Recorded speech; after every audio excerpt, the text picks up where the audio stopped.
I've not learned a single new chord on this ukulele. It's the same chords that you already heard me sing with lately. That was terrible pacing. Calling it now, calling it now, calling it now, calling it now. Let's do this fucking thing. And there goes the monetization. You can't say fucking that quick. And yet, do we have monetization anyway? Because this episode is about hookers. So let's start off by a couple of disclosures before we get started and set some rules, because people are going to try and call in tonight. I'm sure we're going to have some very interesting discussions. We want to hear from people who disagree with whether or not prostitution should be legal, whether or not should it be illegal, as well as people who think that sex workers in general deserve less protection or rights than a regular worker does, and all things related to that kind of leftist jazz. And then the usual shtick of the things that we'll usually take calls on. For YouTube's sake, just so everyone knows, there are no calls that YouTube allowed that YouTube can be like, oh, we think that was solicitation. So if you are calling for rates or you are calling, none of that shit happens here. That's not what's happening here. I have with me today my wonderful friend, sex worker extraordinaire. And now, I don't know what title would you give yourself as representative of the, what word would they like me to use? Because I understand hooker has some controversy to it. Yeah, officially, like, lately you've been using the term sex worker. I love the word hooker. Yeah. So I am not offended. Yeah. But for it to be all encompassing, sex worker is what we've been, a lot of us have been using when it comes to our official titles. That's cool. I feel like it broadens the conversation. We're trying to isolate it down a little more than that. For sure. But, yeah. I almost made a joke about using the word broad, but I'm not 90.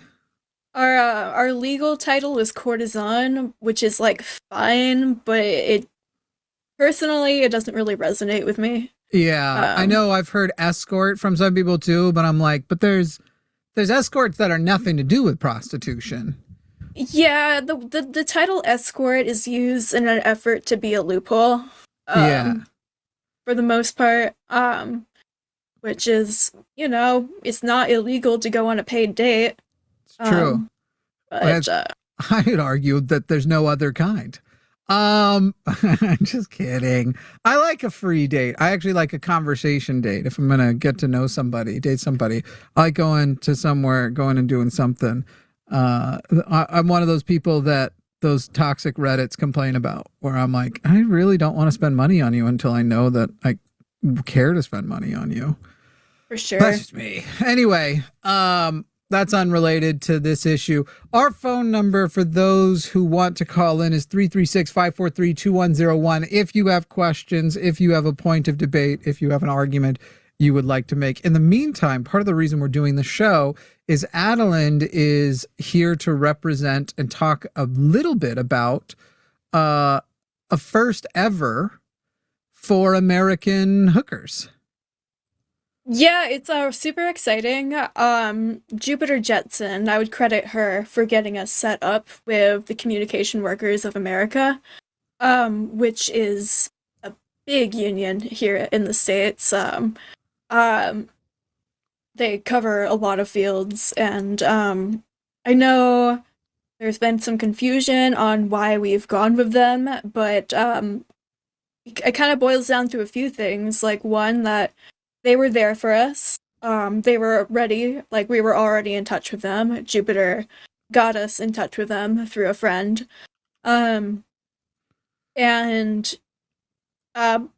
We definitely are communications workers, like the majority of our job is centered around communication in some way or another, whether that's like emails or chatting at the bar or negotiating a party. sex is also a form of communication. I don't feel like that's not right. Like exactly. And it can be very literal. That's how we talk about the weather in my home. We just are like, how was the sun today? That's how we do it. So I don't know how you guys are doing. That's what I sound like in bed, just so everybody knows. Now, there's going to be some confusion because there will undoubtedly be people from out of the country watching, and then people who just don't know in the country who will go, wait, isn't America that place that claims to be super free, but prostitution is illegal? So I suppose maybe just going back to basics really quick. Yes. Yeah. So Nevada is the only state currently in the United States where prostitution is legal under very certain circumstances. It has to be in a county that it has under a certain population. It has to be at a designated licensed ranch. And there's only maybe like a couple dozen of them. I don't know the exact number. There's not very many. And you have to do it there for it to be legal. Despite common belief, it's not legal in Vegas and not legal in Clark County. That's where Vegas is. So yeah, you gotta go out to. Is it legal in Reno? Not Reno, the city specifically, but when we like refer to the houses that are in the Reno area, we'll say that they're in Reno, like in the Sparks area, like Mustang Ranch is up there. I still feel a little betrayed by Reno 911. They made it seem like in the city, because why would they be going out to the city limits? Reno 911 apparently is not a great source. The thing about Lyons County, Nevada, is that they do allow out dates. So if you were to go to like the Bunny Ranch or whatever, you are allowed to, pick the lady you want to spend time with. And if you pay for the services at the ranch and they take your information and stuff, your copy of your ID, your license plate number to make sure she's safe, and you're allowed to go anywhere in the state of Nevada. So you can go have your party in Reno, but that is not legal in Nye County, which is the ranch that I just got union busted from.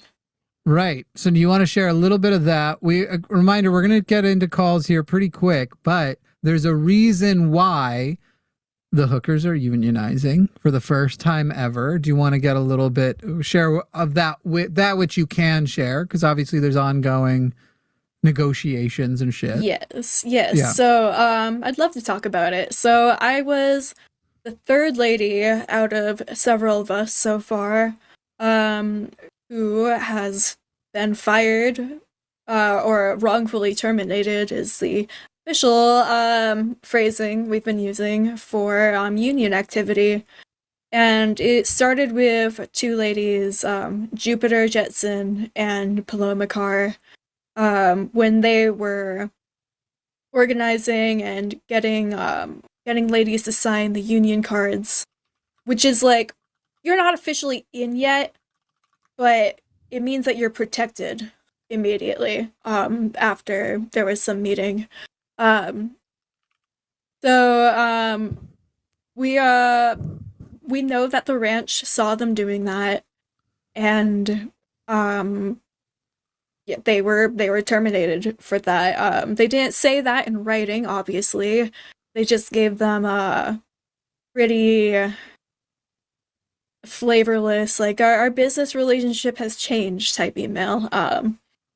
But mine had a little bit more. Well, it was a little messier. So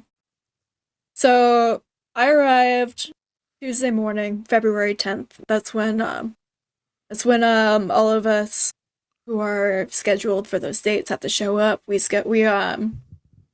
get tested, we fill out our paperwork, our standard paperwork, and then so we started doing that, and they were telling us like, hey, if you haven't signed the contract, which I haven't even gotten into the contract, man, I skipped a step. The whole reason this is this is starting to begin with is because in late December, the ranch rolled out a contract that was asking for ownership of all of our intellectual property. So that would be things like my name, my brand, my entire likeness, all of the content I make, all of the music that I write. Right. They would argue they have a hand in, and also they wanted complete, irrevocable, non-expiring power of attorney, which just, first of all, you can't ask for. Like, it's not legal. Yeah. And, something that Jupiter has been talking about, 'cause she's better at talking about that specific part than me, is that when you're, like, talking with, like, a family member that you love who is starting to, like, approach the end of life shenanigans, where if there is no dementia present, you have to renew that power of attorney every 5 years. So, and that's with, like, family. Luthien, check Discord, please. Oh, I put it in the wrong one. That's why. Sorry, go on. And so yeah, that's with, like, family members, and it doesn't make sense why a corporation would want that kind of power. And they're claiming it's because, we need to give your pictures to the media or whatnot, but that's not true. Right. So, you can literally do a limited license release of press info. Anybody who's we give images to the media all the time as creators, and you give them a license, or it's implied in your agreement to use it for their materials. Yes, or there's a model release or something. But right. Yeah, anyway, so I filled that step in. I kind of skipped it a little bit, but yes, then Jupiter and Paloma got fired, and then I show up preparing for the possibility of some shit to go down, but thinking that things would probably mostly be okay. And that's when they tell us, hey, you have to sign the contract, this tour, you have a few days to look it over. But you have to either sign or leave. And at that point, the union had already given us instructions that if something like this were to happen, you're already protected by the union, just go ahead and sign it. But underneath your signature, you're going to write the letters UD under it, which stands for under duress. And, that'll have it all taken care of. The contracts are going to get thrown away, so don't worry about it. So, that's what I was told, and when they were telling us we need to sign them, I just went back into our organizing Discord and, just triple checked. Make sure that I was golden with that. And I was given the green light. So I went ahead and started doing that. And minutes later, over the intercom, I hear Adalind Gray come to the office. And, like, you can get called into the office for any reason. So, like, genuinely, like, I had no clue. So, like, I walk in, and they say, hey, we heard that you were signing with under duress, but you are not under duress. We're not going to accept the contract if you sign it that way. So you can either sign normally or leave. And I start recording this on my phone, because I want, if they're telling me this, I want to have, like, hard proof that they're telling me this. Should you ever end up in a situation where you're being heard by a judge or a mediator, you want to be able to say, like, no, this isn't he said, she said. Yes. Here's the receipts. And to add context to that, Nevada is a one-party consent state law for in-person conversations. And everything that happens in that office that that conversation happened in is already being fully recorded with video and audio anyway. Right, CCTV kind of shit, yeah. So I just, like, went ahead and started recording it so I could have it. But they were telling me that I either had to sign it normally or leave, and I was like, well, fuck, like, I can't sign this contract, like, I love working here, but I have more to my life than working here. So at that point, I decided willingly that I had to leave.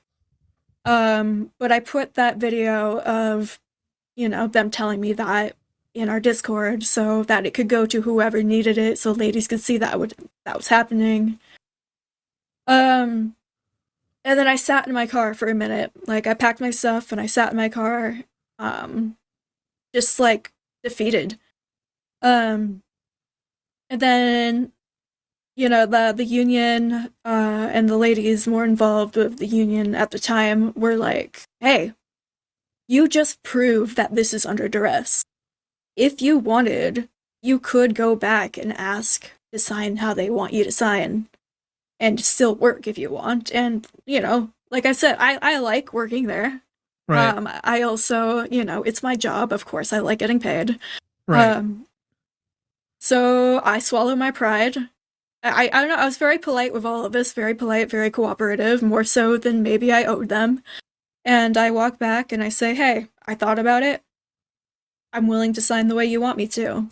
And it took me about an hour before I was able to hear from somebody who had the authority to, you know, say if I was in or not. But eventually our madam comes out. Her name is Dina. And she says, hey, unfortunately, you know, you were recording without our consent, and that goes against everything we stand for, and your contract is no longer on the table. Yeah, that's a bit rich. Recording the business dealings and like acting like the everything we stand for. Obviously, it's against the like don't secretly record in the bedrooms, the, you know, the sex that people are having. Mm-hmm. Even just like hiding behind that, it's an offensive concept. It's like a pretty disgusting way to hide your shittiness. And It's I really should say, upsetting. for the record, I'm not a part of CWA, nor am I in any way a representative of them. So just in case, again, who knows what's going to be played for a judge, I in no way represent, because I have issues with this and something may come out that they're going to be like, I really wish he hadn't said. And but I'm also myself, and I tend to just be like, I don't know, y'all, maybe just let me do my thing. And it seems to me one of the problems, so when you talk about prostitution, we do have calls lining up. I want to start them here soon, and maybe we'll pepper in some more of the story as we go. But it seems to me that if a person were to sit down and list like what's wrong with prostitution in America, it tends to come back to because it's illegal, but is going to happen anyway. Nothing you're going to ever do is going to stop it. It's illegal, shouldn't be illegal. It's adults doing things consensually with their bodies. It should be between them. And it's happening anyway. Where it's happening illegally, a lot of types of exploitation is happening by the pimps, by the people who are trafficking and the like. And one way I would categorize that is like, if you become an illegal prostitute, your chances of being viewed as the property of somebody else goes up. So it's sad when there's something that you consider progressive out there going like, hey guys, we're the legal good way to do it, but we'd like you to sign a contract where your name, your intellectual property, the music you write, you have a band, technically is legally owned by us. So things other than the service you are providing at this job, by the way, from what I understand, it seems like the way the payment breakdowns happen, we don't talk about the numbers because that can be considered solicitation. So we're not going to talk about them in detail here. But I have an idea of what the numbers look like.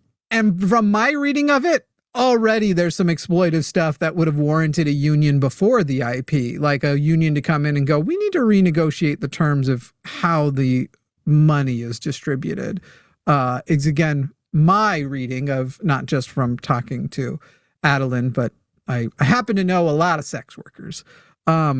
So in general, like, it's one of those things where it's like, oh God, it's so disappointing when a company that you would think is in that progressive zone that you want people to be in, and then they're starting to do things and you're like, isn't this isn't this parallel to issues that the illegal side of prostitution has? Aren't there like really parallels to that exploitation?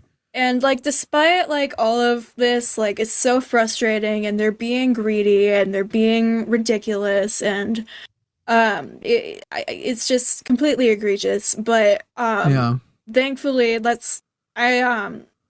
it really is revolutionary right now that the CWA has taken us under our wing. We have created UBW under CWA Local 9413, which stands for United Brothel Workers. And there is a petition that you can sign at unitedbworkers.org. So this is where, because it is legal, even though they're being a little weird right now, we still have a say in all of this. And I am hoping that things like this may pave the way for decriminalization so that ladies don't have to work in a brothel if they don't want to. Yeah. I mean, laying a framework too to say like, hey, rest of the world, we actually took care of we literally have a giant unions representation. And so any of the pearl clutching you guys want to do about safety standards, about the moral arguments you want to make, whatever, a lot of that stuff is addressed and now codified by like the precedent this union relationship is set. So like, I'm excited not for just hopefully there to be justice in what is happening right now, and hoping that it reforms the way legal brothels are working, seemingly, because what's the thing that ruins everything for us people? Let's be so real. It's capitalism. It's when the capitalism comes in, and that's what happened here. Yes, absolutely. Right. So it's once that capitalism shows up, and to be able to balance that and go, all right, we've got that precedent. I actually think like it's funny because you're here at the beginning of a movement that hasn't been done before. Like the hookers haven't unionized before. And I actually think it could be the beginning of something that's tremendously like hugely impactful in the future. Should we ever get these Christian nationalist fascists out of the fucking White House? For sure. It's super exciting, and I'm it's nerve-wracking but exciting to be part of it. I was ready, like I don't really consider myself a real leader in the movement itself. I'm just really loud. Sure. So I'm doing That's my why part they how I book you. can. I'm sorry. We're friends, guys. It's okay. That's what I've heard. Thank you. Terribly inappropriate. I'm a piece of shit. Yeah, I think that I've been excited, and so people know if you want to be able to follow for updates and see what's going to happen here as the hookers unionize, you can follow Adalind over on Instagram. Adam, what's your handle there? On Instagram, I'm at Adalind Gray _official. That's probably where I've been most active, but I did take off on TikTok, but I'm all right, hell yeah. Yeah. And a day when that algorithm is not working for anybody else, there's hope. I got lucky. There's hope. I got lucky. That's awesome. All right, well, let's go ahead and start jumping into some calls here. There may be a chance. I'm just going to tell people ahead of time before it becomes a conspiracy. I, like 10, 15 minutes before the show started, my body went, you know what would be great is if you were just sick as fuck, which I'm always like dealing with some illness stuff. But Mark, you going to call in? I love this comment. The lack of self-esteem someone must have to sell their body must be really low. I have so much self-esteem. Yeah, first of all, I know a lot of sex workers. If anything, I'm annoyed by their excessive self-esteem. You're on YouTube. All of the content you watch is made by people whose they're simultaneously egotistical enough to go, the words that I say need to be preserved for eternity in video form. And also their self-esteem as egotistical people and look, there are going to be people who are mad at them. I'm saying we are. Creators, we're all egotistical. Fucking assholes. You know how much time I spend on these calls just looking at myself? But for me, it's like the self-esteem is like, no, I'm going to go look at the comments from all the people who agree to me. And for some reason, reply far too often to people who are dicks. There are a couple of dicks who heard me say, by the way, I'm more likely to see your comment if you write my name in, because I like to filter by my name to see if there's questions and stuff for me. And now they try and, my God, I wish I had the self-confidence, the self-esteem of a sex worker. And to tell you the truth, when you say sell your body, you know, in a way, I don't feel like that's not what I'm doing here. Though obviously people aren't showing up for this. I feel like most work is selling your body, especially Yeah. like blue collar work. Sure. Yeah. Like a plumber or a welder. That's selling your body. Construction. It's just and every time somebody's ever described like the personality of what they call a whore, I'm literally like, oh my God, am I a whore? Jesus Christ. The way, and am I chasing a father's approval who will never give it to me? Fuck yeah. Anyway, moving the fuck on, you weirdos. You fucking weirdos. Mark, when are you calling? When are you calling in? Speaking of that, my parents are aware of the movement and have both signed the petition. So Andrew's trying to queue up, guys. It's going to be another $250 between calls, explicitly asking me to take Andrew's call before Andrew gets on. I ain't doing that shit. That ain't the shit I do. Okay. But that's fucking funny. Sorry, Forrest sent me a text. Guys, I text with Forrest. Are you jealous? Adalind is. Excuse me. Let's see. Do you feel exposed? My bad. Pavlovich. You want to tell me actually how to pronounce this? I'm sure I sounded stupid. How do I say your name in the Netherlands? Pavlovic. Pavlovic. That's a cool name. It's fun when we get a new name out around these parts. That's what how white people have fun. Ooh, a new name. That's interesting. Pavlovic's pronouns are he, him, and is calling into... Wait, that's...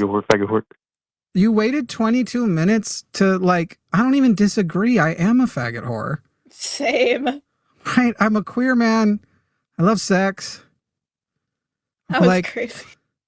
Like, you may have well just... Jimmy. No, not my name.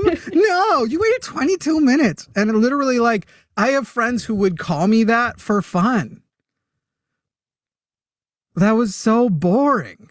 Please, don't make it boring. I knew it was going to be that, by the way, guys. The people... We're talking about local issues. People don't call in from the Netherlands right now on this shit.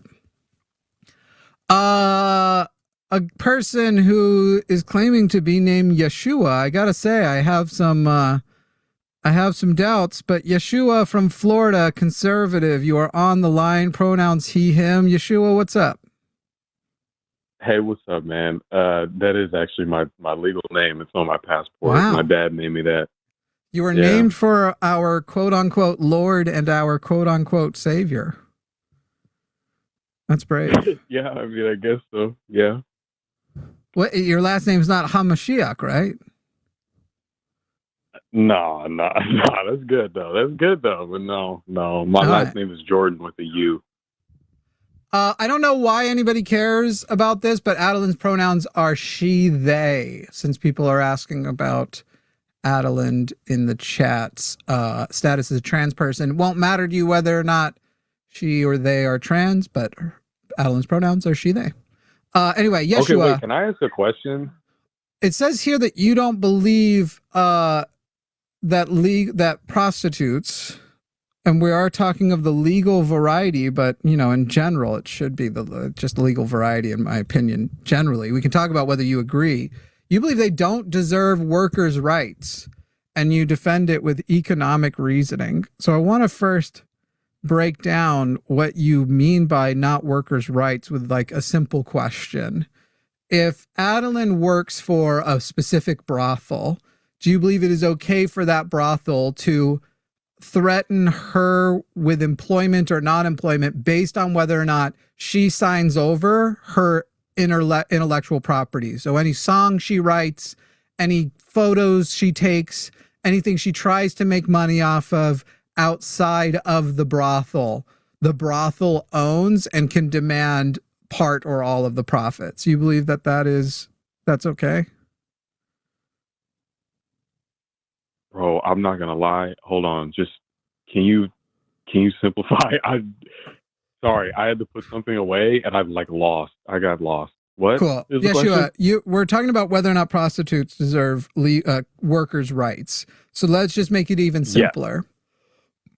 What do you think we mean it by was just a big workers' rights? hypothetical. No, not a hypothetical. What do I What mean on this by call workers' right rights? now is a hooker who is working for workers' rights. She's here representing and the also, joining. what's up? I actually didn't know that when I called in. I did not know that, so this is a little Yeah. awkward. But yeah, what's up?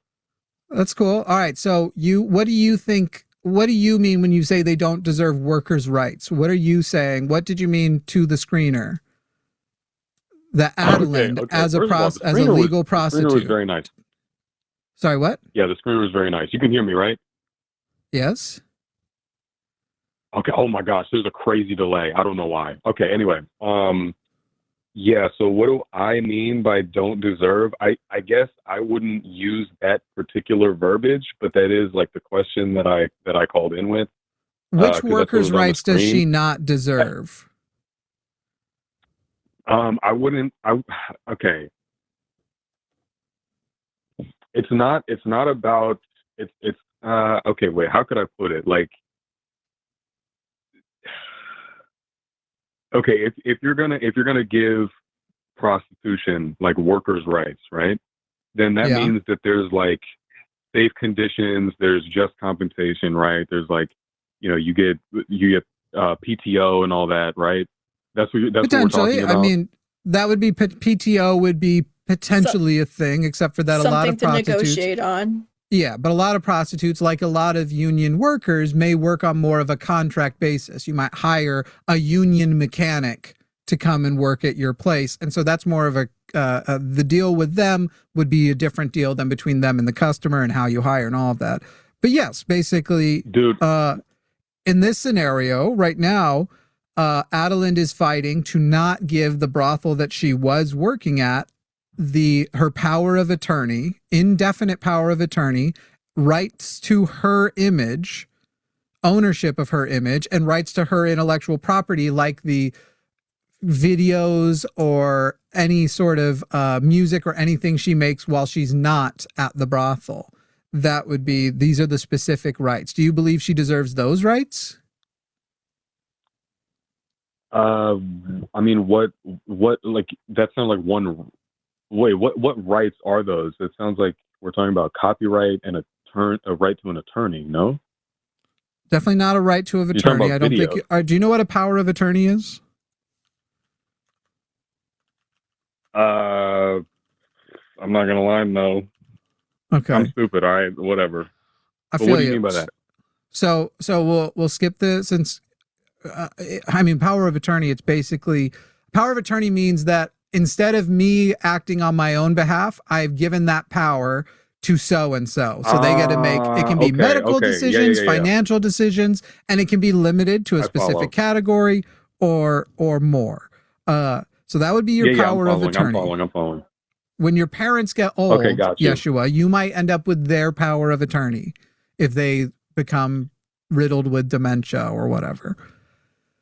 So do you believe a don't wish that on my brothel parents, deserves but yeah. the power of attorney for one of the people that works for them? Do they deserve her power of attorney? Mm-hmm. No, I don't think so. No. So which one is the one? I'm sorry. Did you in your last interaction describe Donald Trump assaulting women as quote pimp shit when you called Javon? I might have. Yeah. Yo, okay, wait, hold on though.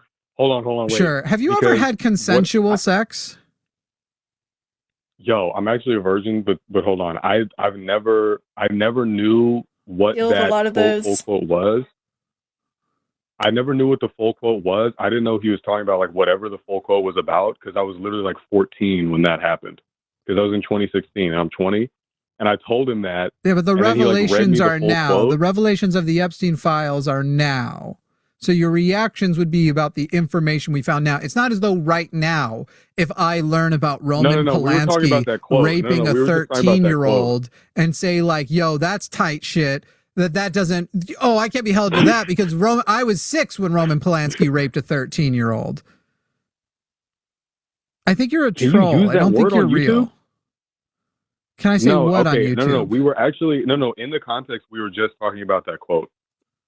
Which we were just quote? talking about the quote because he mentioned it. The quote where he was like, grab him by the pussy. Because I had never heard the full Whenever, quote. Like, back so in wait. 2016.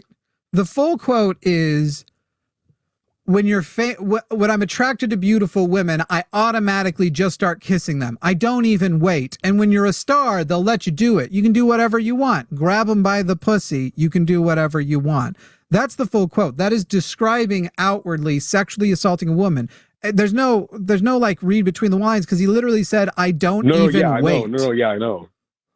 Yeah, I know. So do you believe that sexually assaulting a woman that you feel entitled to because you are famous is, and again, I will quote, pimp shit? I was joking, bro. That's so. How are you saying that with a straight face? Can you explain what's funny about that joke? Yeah, I explain the joke to us. We're too autistic to get it, I guess. Oh, bro, have you like never watched? Okay, wait, have you or have you not watched the Boondocks? Yes, I have. Okay, did you laugh? Did you think that the Boondocks was funny? At times. Sometimes I didn't get the humor. Right? Okay. Do you know what absurdity is? But I feel like saying somebody else makes jokes and you think they're funny. Do you know what absurdity is? Yes, I do. And I know that absurdism and comedy are timed according to, like, it's, for example, you wouldn't make a cancer joke at the funeral of a cancer patient surrounded by their family, right? You wouldn't cross the lines. And so right now we're literally... What kind of thing is that? I called into a YouTube live on YouTube Shorts. What are you talking about? Surrounded by a family of a dead person? Yeah. What? I'm explaining to you the timing of a joke that you're going, it's funny because other people have made funny jokes, when right now we're living in a country that is ran by a person who protects pedophiles and talking about what to do, and you're describing his sexual assault as, and again I quote, pimp shit. Yeah. All right, Chuckles. Hey, there's this right here is why you're a virgin. So have a good day, Yeshua. What the fuck? Thank goodness prostitution is legal in some places, because you have a chance of losing it in a consensual way. If you can afford it.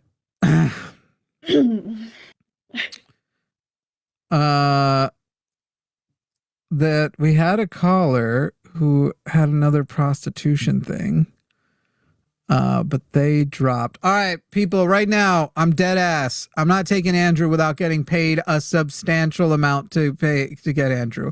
I'll make it $200. It's a Wednesday night. You got 90 seconds. If somebody says, take Andrew in the next 90 seconds with a $200 super chat, I'll take Andrew. But Andrew doesn't get on my show without literally like getting, I got to get paid, guys.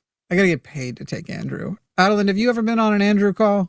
I did, my very first day, actually. It wasn't with you. It was when I went on Chewed Gum immediately after. Yeah. I had the pleasure of talking to him. Yeah. Did you ever meet Cortez? I can't remember.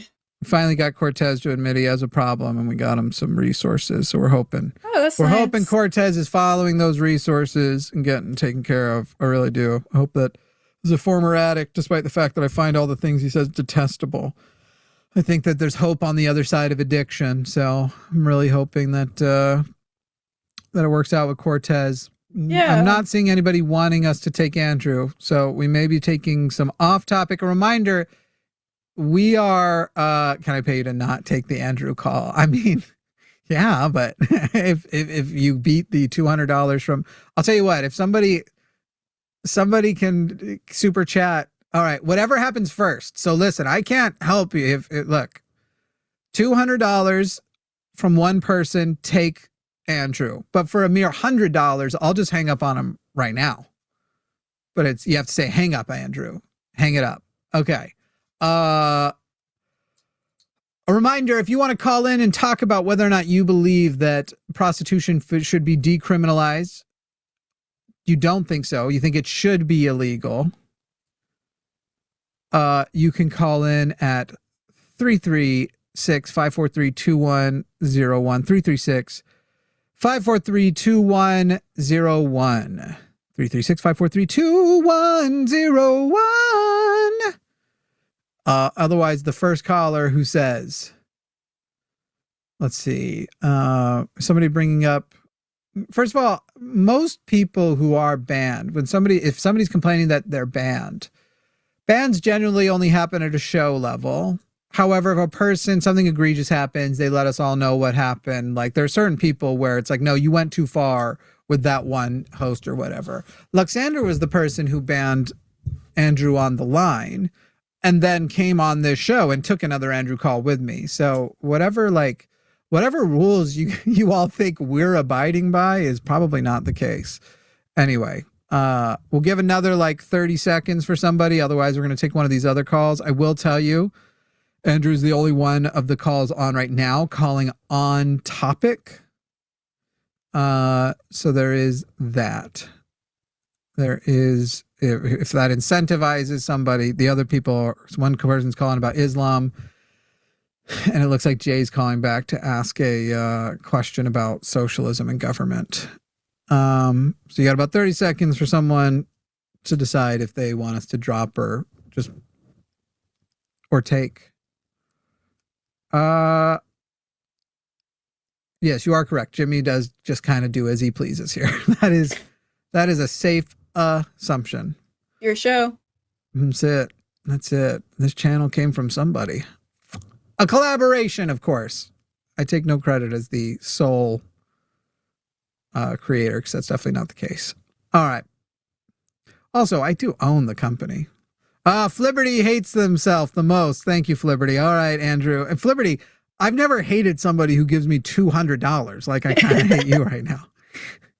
Andrew in New Jersey, here you are again on your own, talking about prostitution. You believe prostitution puts women in more danger. It leads to an increase in human trafficking. So, Andrew, is that true in countries where prostitution is legal? Which country has a bigger problem with human trafficking, where it is legal and the workers are protected, or where it is illegal and prostitution is pushed underground? Which one do we know has the bigger problem? I just read I think they're both bad, but I read a Swedish study on when they experimented with legalized prostitution, and it did lead to increase in human trafficking. Well, I just want to say, as far as I'm aware, Sweden hasn't legalized it. They have the Nordic model, which is where it's not illegal to sell sex, but it is illegal to buy sex. So that's a whole other thing where it does still make it unsafe because the women aren't allowed to do things that could make them safer, such as have another woman around, where they're forced to work alone because of the laws that are put in place. Well, the Bunny Ranch itself, it had a lot of Okay. So we're moving from Sweden to Bunny Ranch. No. Yeah, of course, obviously. No. Well, isn't that what it's about? Bunny Ranch is not in Sweden. Bunny Ranch is in northern Nevada, in the Reno area. I don't know much about them. I haven't worked there. Oh, I thought you said you worked for the Nevada Bunny Ranch. No, I mentioned Bunny Ranch in passing, but I was recently illegally fired from Sherry's Ranch in Pahrump, which is about an hour away from Vegas. So you said that the Swedish model, can you repeat what you said again about the Swedish model? The Nordic model, which is used in, I think, parts of Scandinavia, and I think maybe even the state of Maine out here, but don't quote me on that. I want to double check that. They use the Nordic model, which is where it is not illegal to sell sex, but it is illegal to buy sex. And the goal is to try to drive down the desire. There's a better word for that. For the demand is what they're trying to go after. But really, the details of the Nordic model just make it so they're not allowed to have security. They have to work alone. And if their clients are at risk of persecution, then they're still not safe. So the Nordic model does still have a lot of issues, which is why complete decriminalization is usually the route that sex workers advocate for. It's funny how people always want to go to other countries when it's literally like, we can just study what's happened in America. And so in America, right here, hang on, Andrew, I'm not done. In America, we know the studies have shown that the U.S. style criminalization increases, or does not lead to a reduction at minimum of human trafficking. And it also makes it less safe for sex workers. And so at the end of the day, Andrew, the thing you have to defend is, in a country that claims freedom, why should it be illegal for a person to have sex in exchange for money where both parties are fully consenting to that interaction? Why shouldn't I be allowed to do that? Well, I want to address. Yeah, I'm gonna answer that. I want to address the previous point. I have an article.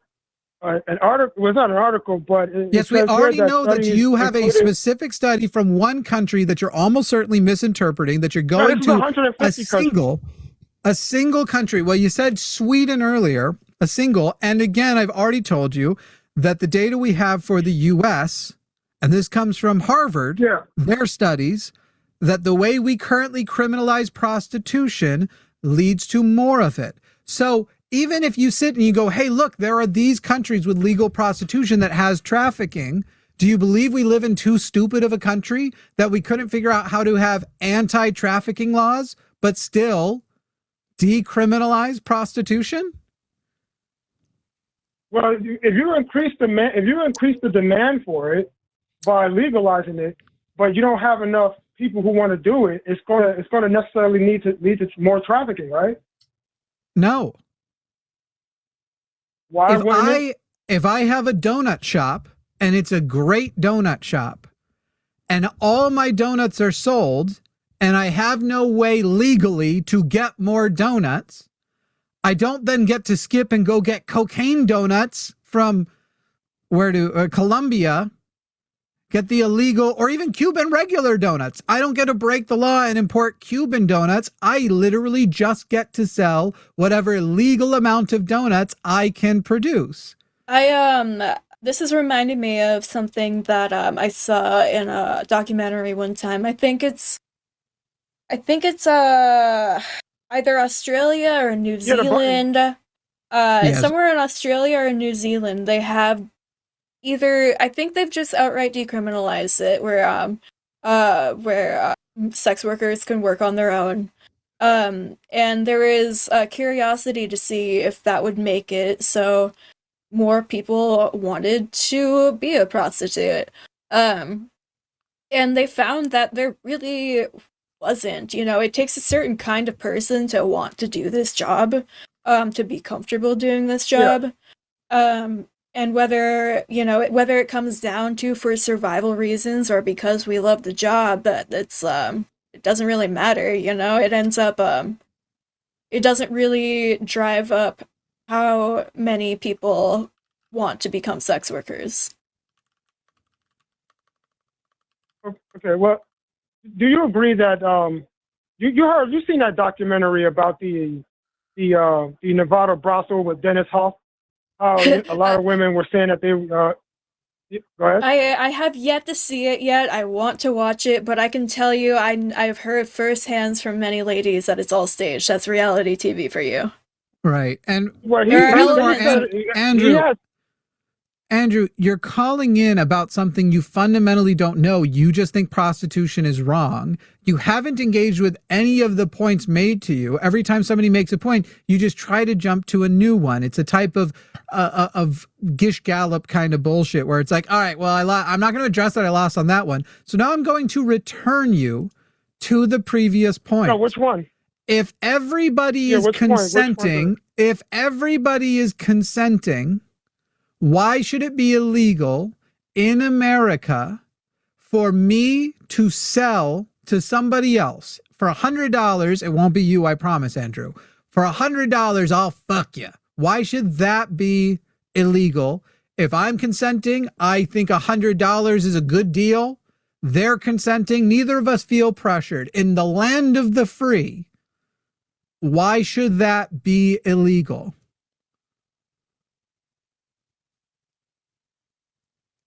Well, if somebody that comes up to you and says they'll pay you $100 for sex, you're saying why should that be illegal?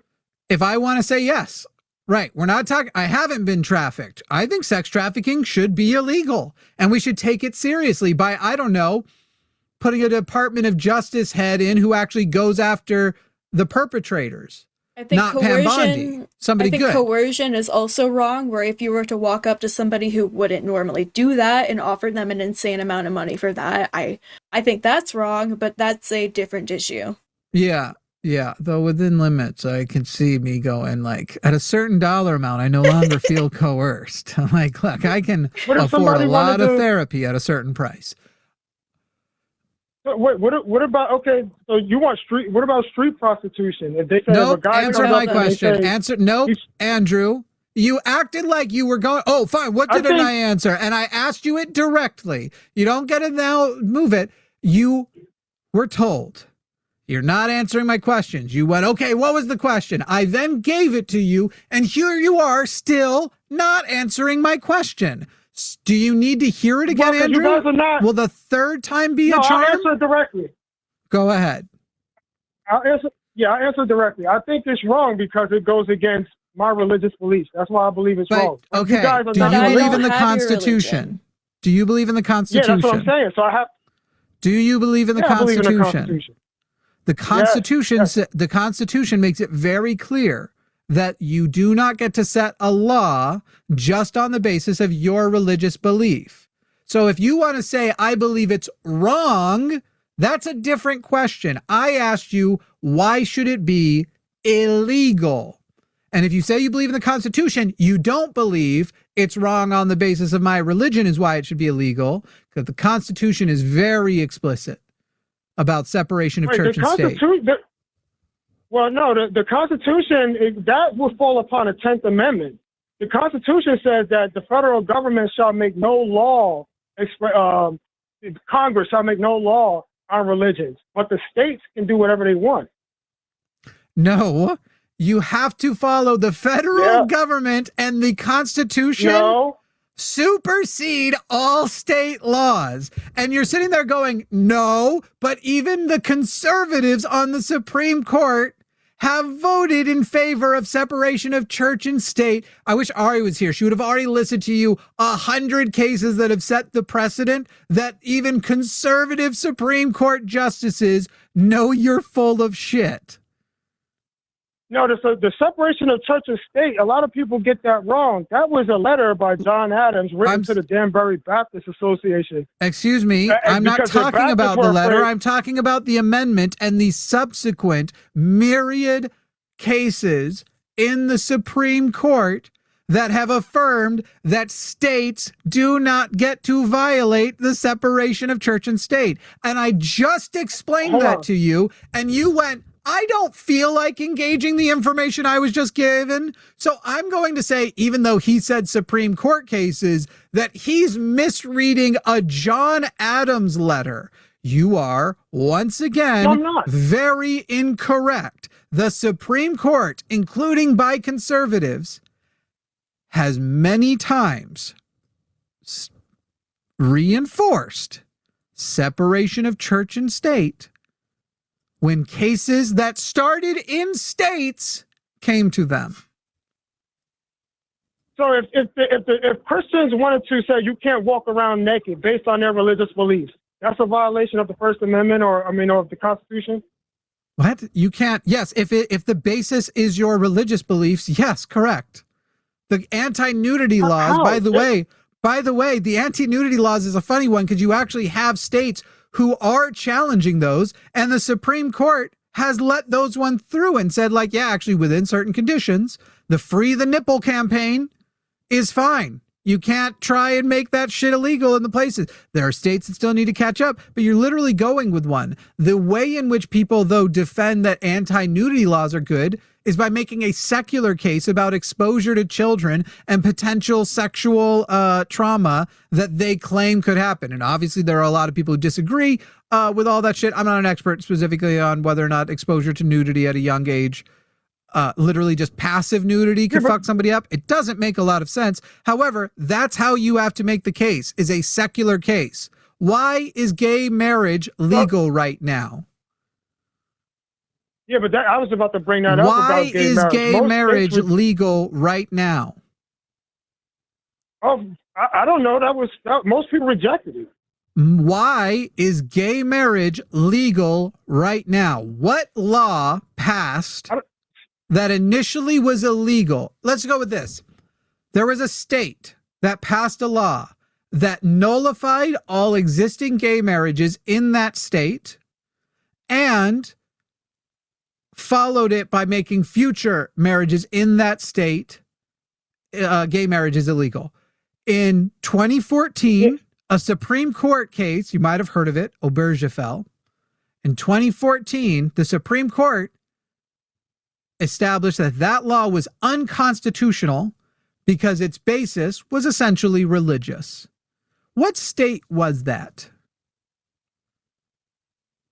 Oh, I don't know. I don't know. It was California. So why is it that the Supreme Court, if you're saying the states can do what they want, why is it the Supreme Court, majority conservative, why is it that the Supreme Court was able to do that in 2014? Yeah, because of their interpretation of what they read in the Constitution. So that is once again another law that has proven you are not allowed in a state to pass a law that violates separation of church and state, correct? Yeah, that's correct. But hold on. Before this change was made, it was perfectly constitutional because gay marriage was legal all the way up until, was illegal all the way up to 2014. And there was no violation of people's constitution. It was illegal. It was illegal in a way which violated constitutional rights. So it violated the Constitution. We now look back at slavery as a violation of the Constitution because we accept that black people are in fact people. So are you saying that slavery did slavery violate the Constitution or not? Well, no, before they ratified the Constitution and made changes, yes, slavery was constitutional. Before they ratified the Constitution, it was Constitution. No, I'm saying like before they made the changes to you saying that you can't have slaves no more in the Constitution, it was constitutional to have slaves. It was legal to have slaves. Did it violate the actual things in the Constitution? Was the only loophole for a lot of those things in the Constitution the fact that black people weren't considered people?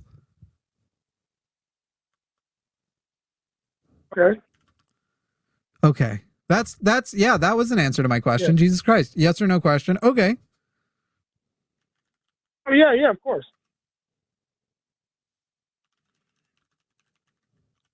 Okay. Right, but how is my thing is, how is legalized prostitution in your view good? Well, honestly, I don't want legalized prostitution. I want decriminalized prostitution. So you want it to be legal, right? That's basically what you're saying. You want it to be legal. You don't want it to be criminal. I want only it to legal be... in the sense he's using it as the colloquial. He doesn't understand the difference. Andrew doesn't understand most things. This is true. It's legal in the same sense that petting my dog is legal. Yes, it should be legal in that sense, as in there is no law which prohibits it.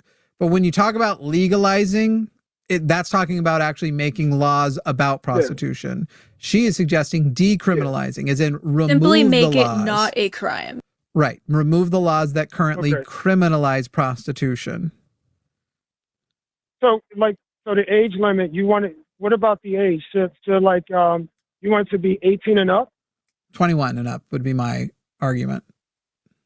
I think 18 is Why too young. 21? But different people have different arguments. Because right now we live in a society where at 18 years old, you are likely still dependent on your family. And that also changes the things. A lot of people say, because your brain, your prefrontal cortex hasn't developed to whatever point, whatever. Those things are not well understood by a lot of the people who repeat them. It's much easier to just say at 18 years old, because it is most likely that you live at home with your family and everything. You may be looking for, you don't have the life experience and the maturity to actually be able to evaluate. It would undermine the likelihood that a person could actually consent to being a prostitute. Well, that's my opinion on why it should be 21. The only issue I have with that is that people would then take that to say, oh, well, now you can't do things until you're 25, which that's why I say I don't use the brain argument. Yeah. People don't know the brain argument. People will say your brain doesn't stop developing until you're 25. The one that they are referencing is a study which cuts off the study of being 25 years old. At 25, your brain never stops developing in a lot of senses. And then at a certain point, if we're talking about the areas people are talking about, it actually begins to degenerate. So you could, if you're doing it based on brain state, you could argue that a person who's 50 years old can no longer consent either because they've degenerated that part of their brain back to the part that a 15-year-old. So that shit, clearly experience and ability to process and everything is the much more important thing. The whole reason 18 is a pretty okay age of consent generally is that generally people at 18 will have enough cognitive, more than half will have enough cognitive ability to understand the consequences of their actions and everything. But as far as like sex work and stuff goes, obviously this is it's a controversial thing. And right now, living in a society where we don't fucking take care of people, it's also a shitty privilege take for me to say 18 to 21-year-olds shouldn't be, 20-year-olds shouldn't be able to, because I don't think they should be in porn either. And yet, Adalind knows many a sex worker, as well as it's not hard to find out her history in the industry, that's the thing that got them out of a shitty situation they were in. That was the thing that gave them financial independence. So it's a multifaceted thing. We also need a socialist country that gives you guaranteed habitat, gives you guaranteed food, gives you guaranteed health care, so that those conversations and those decisions can be made with the highest level of consenting. And then it's not so fucked up to limit it to only people over 21. Yeah, I would agree with that. So it wouldn't seem odd to you like if you see a bunch of, I guess, girls who are 21, 20 hey, Andrew, lined outside a building. Andrew, since you still, I'm muting you. Since you still haven't answered my question, and the person who paid $200 to get you on air has paid $100 to take it back. Goodbye. Okay. I didn't see that. $300 and literally, I'll answer your question. I'll answer it directly right now. Still never answered it. What a night so far. I thought I banned Hakeem. Fuck off, Hakeem. Fuck you in your fucking face. You've had enough time on here. You're calling in with, by the way, Hakeem, just so you know, I know more about you than you think I do. And so it's not going to help if you keep trying to call in on different anonymous ways and everything. But Hakeem, I don't care to talk to you ever again. You've lost every time. Declared. I mean, in your mind, you won, but I don't think you're for real. I think Hakeem is literally a troll whose only goal is to get on the air. Like, was that the Threads guy who declared he won? Every time, yeah. I think recently he says he's like 9-0. His only goal is we're getting one of his goals right now. So already, in a way, I've lost a little bit because I'm talking about him. And let's be so clear, talking about him is a big goal of his. And then the other goal is just to get on air. And then he called for a show, and that's where I banned him. I actually interrupted their show. It was kind of rude. I love Forrest, but he might have thought it was a little mean. But I ended the call and banned him. Because Forrest, he was basically just gish galloping misinformation. And Forrest just wanted the answer to his question. And so Hakeem was never going to say it. So he just kept gish galloping. And some of Forrest just ignoring those things sounded like he was like accepting Hakeem saying that Obama is in the Epstein files as a pedophile or whatever. It came off of that. And so there's no value to having him on, especially when his only goal is to be on. Yeah. In a way, that means he did win when he keeps declaring he's like victorious. Not in debate. He's lost every debate by like a fucking million. Okay. But as far as his score for the goal, why am I going to fucking pay to paint his fence? You know? Someone said you have really nice teeth. I've meant to tell you that like 19 times. You really do. Thanks. I like your fangs. I bought the fangs. I know you did. They're dope. And then do you want to show people the thing? The thing? Yeah. Oh, God, it creeps me out every time. But I can do some cool things with it. Peace and love, brother. I know. I'm sure. Hey, we said no advertising that on here. Anyway. Okay. Let's see. Well, yeah. Wait, this is a funny question. Hang on, let me see. Sure, I'll let you answer this, but to me it's pretty obvious. What's up? Arn in Washington, pronouns he, him, does believe in rights, but has an interesting question. So Arn in Washington, go ahead. Yeah, you hear me all right? Yep, Yeah. sure do. Okay. I'm just curious. Instead of unionizing, is there any way possible of worker co-op or employee owned? Okay, that's different than the ranch? question I had in the notes. Yeah. So that's a different question. That's more of a lawyer question. Well, I mean, obviously you can, the way I have it worded in here would be what I would be happy to have Adalind answer. Yeah, would it be better wrong, to have a co-op over a union? Well, no. Your question is whatever your question is. So I just want to address first the one that I found so interesting. Then we'll try and address your kind of more legal question.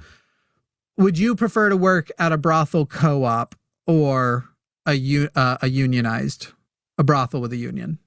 Tell the truth, I'm not sure what a co-op would entail.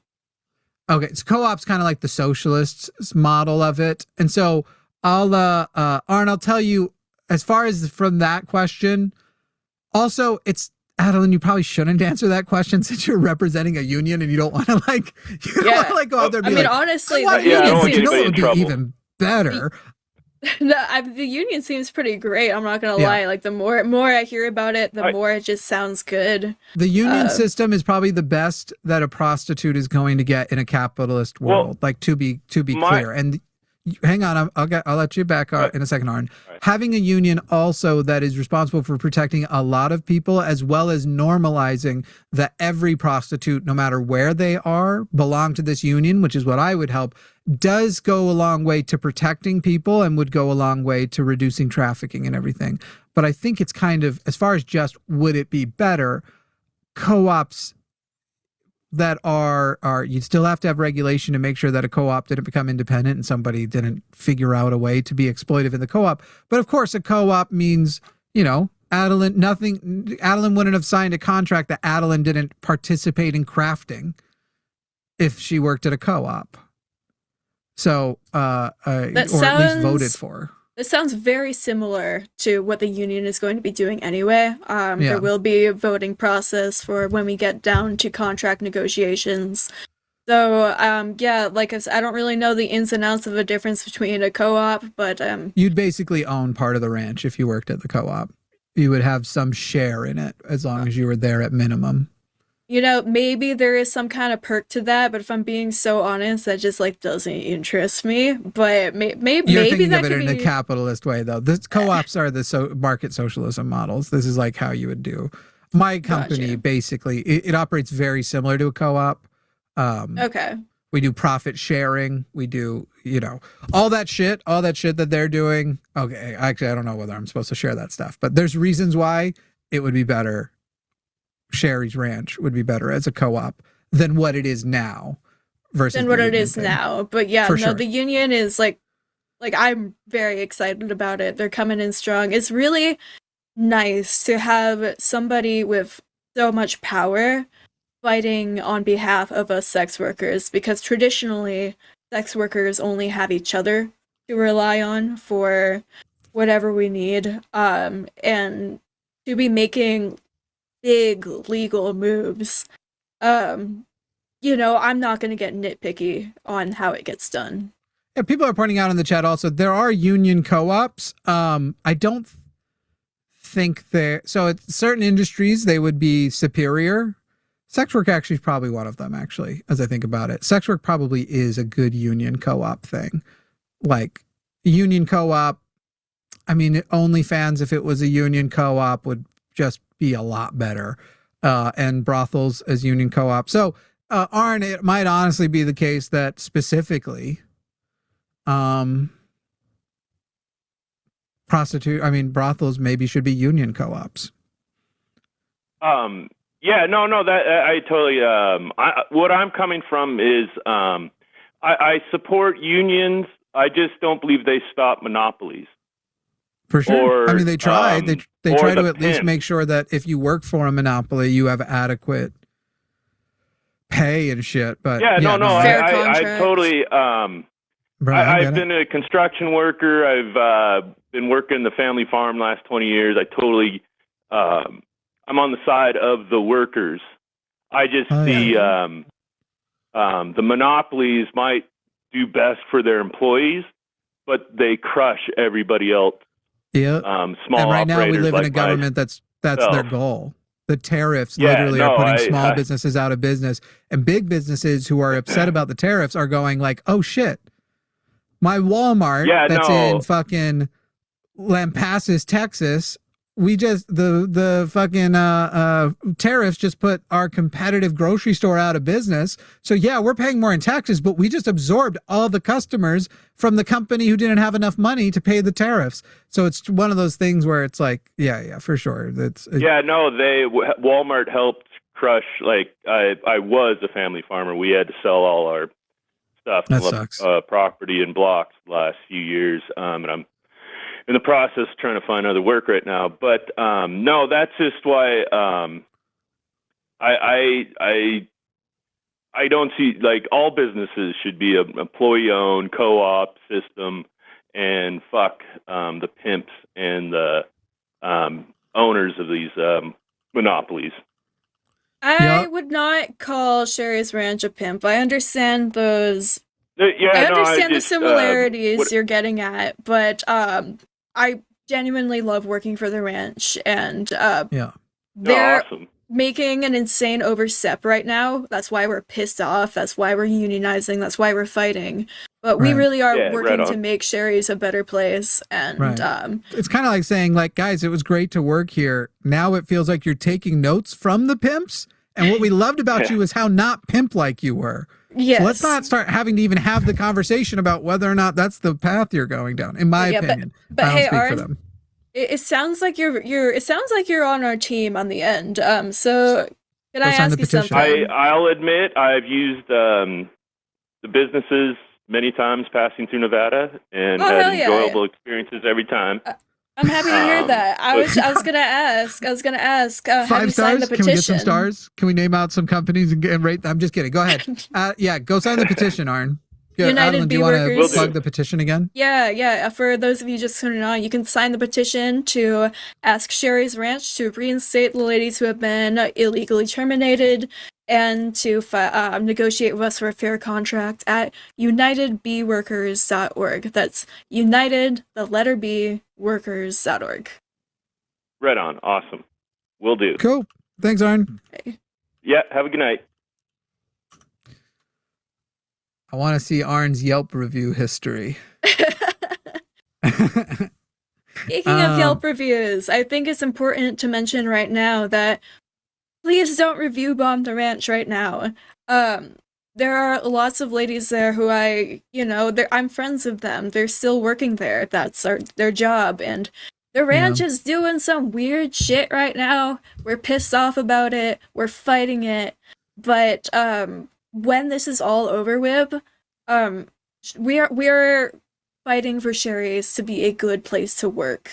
And I want to go back. And I don't want our business to be in ruins. Bombing has to be a weapon for later if necessary. Now is not the time. Please don't boycott. Please don't review bomb. I really did like working there. I'm sad that I'm not working there anymore, but I'm looking forward to going back. And it's especially since it's going to be way better, you know. So Right. Wait for the outcome, sign the petition so we get the better outcome. And then if things hit the fan, we'll have a totally different stream, different conversation, we'll let you different set of know. things. Yeah, We'll let you know. But right you'll now, be in the loop. yes.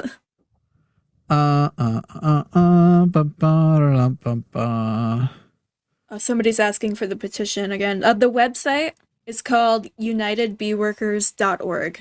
Just United, the letter B, workers.org. I'm going to help y'all figure out URLs in the future. And there's just, first of all, United B Workers sounds funny. I know, but okay, you can also go to United Brothel Workers, but I've been using the clean version because I get scared. But they all go to the same place, unitedbrothelworkers.org. What if you had shortened it to unibrow.org? It's a great idea. Unibrow. Unibrow. Unibrow.org. Amazing. Perfect. We'll take this call quickly, just get it out the way. He's been waiting a while. Jay in Illinois, what's up? Hey.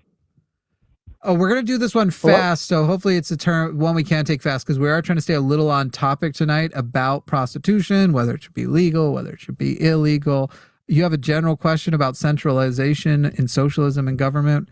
What's your question? Yeah, if I'm making it quick, I'd love if I haven't heard you speak on how exactly centralized you would want your ideal version of a socialized government be. Vary, because in a democratically socialist government, a centralized government is a centralized government of people. So when we're talking about centralization, we're not talking about a centralized power for the few. In a way, it's like super centralized in a way that it's totally decentralized. I don't know really how to explain it. If in democratic socialism, it's kind of like you should definitely, you can't let, man, how do I want to put it? When the society decides how to take care of itself, you do have to enforce that. And it would be at a state level. That's why I'm a socialist and not a communist. Is there like a question surrounding it? I can figure out more what you're talking about. Yeah, but that would be more. I mostly just wanted you've said in the past that you see communism as the eventual endpoint of socialism. I was wondering for this question specifically. If we don't all die because of capitalism. True. Yeah. Do you think that is in a theoretical sense, or do you think, like, given enough time and given its working, socialism will inevitably turn into capitalism? I don't think we could turn into communism. No. And so communism's a subset. If you think about innovation, at what point would there be a point to having anything besides communism? Like, technology is so sufficient, healthcare is so sufficient that nobody needs to do any job they don't feel like doing.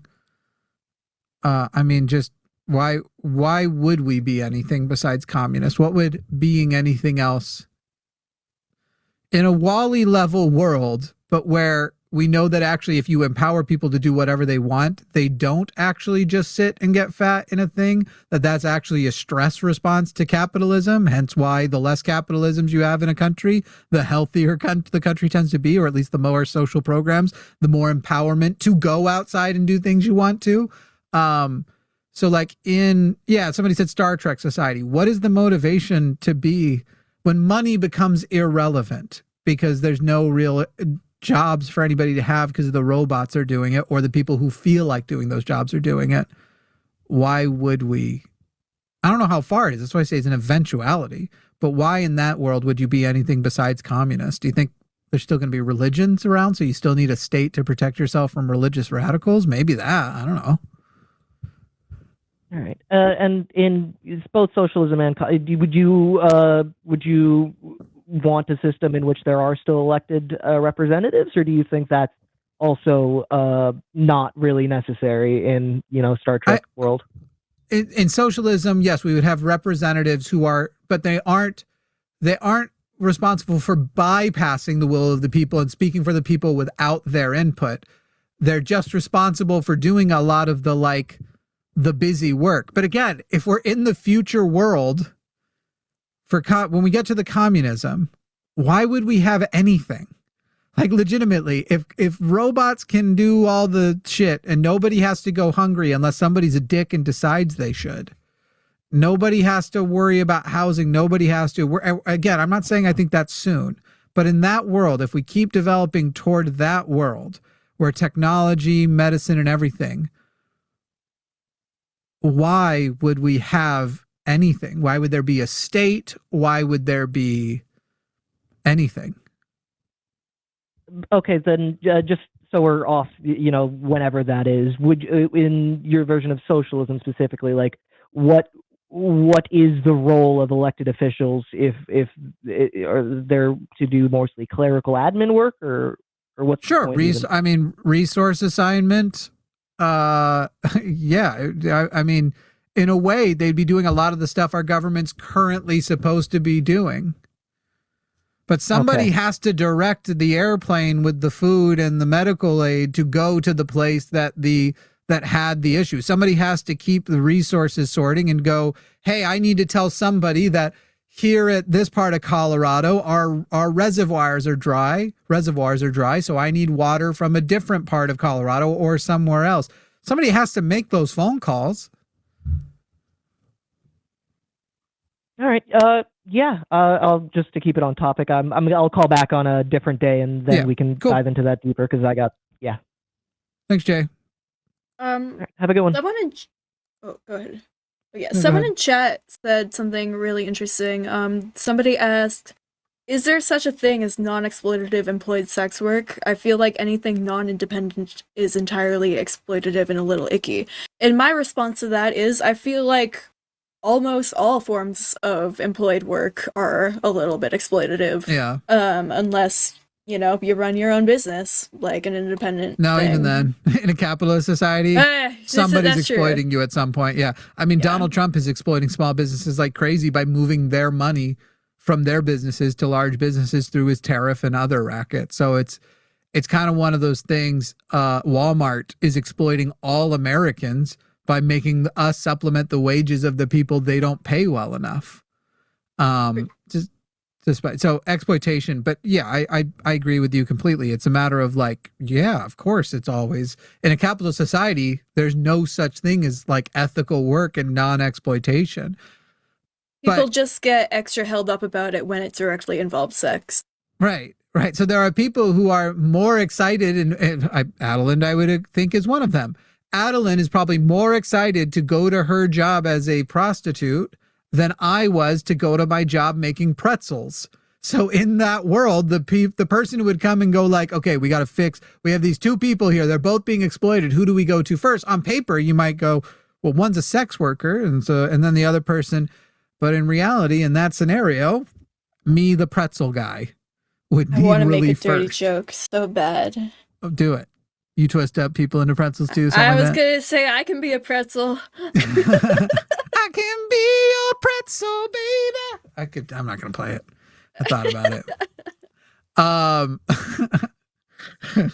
But again, that's not an advertisement. It's not. It's just a fact. Okay. Let's see. Chris in Canada. Chris is calling in with a question for Adalind. Hi, thanks for taking my call. It's the first time calling in. You mentioned a few minutes ago that you were in favor of decriminalization rather than legalization. In Canada, a few years ago, we had similar discussions between decriminalizing marijuana and then eventually we did legalize it. I was just wondering if you could elaborate on why you favor decriminalization over full legalization. So I'm not really well educated on the differences between decriminalization and legalization on substances, but I can tell you when it comes to sex work, my argument is always just that when it comes to legalization, there will always be somebody who does not have the means to work in the legal capacity.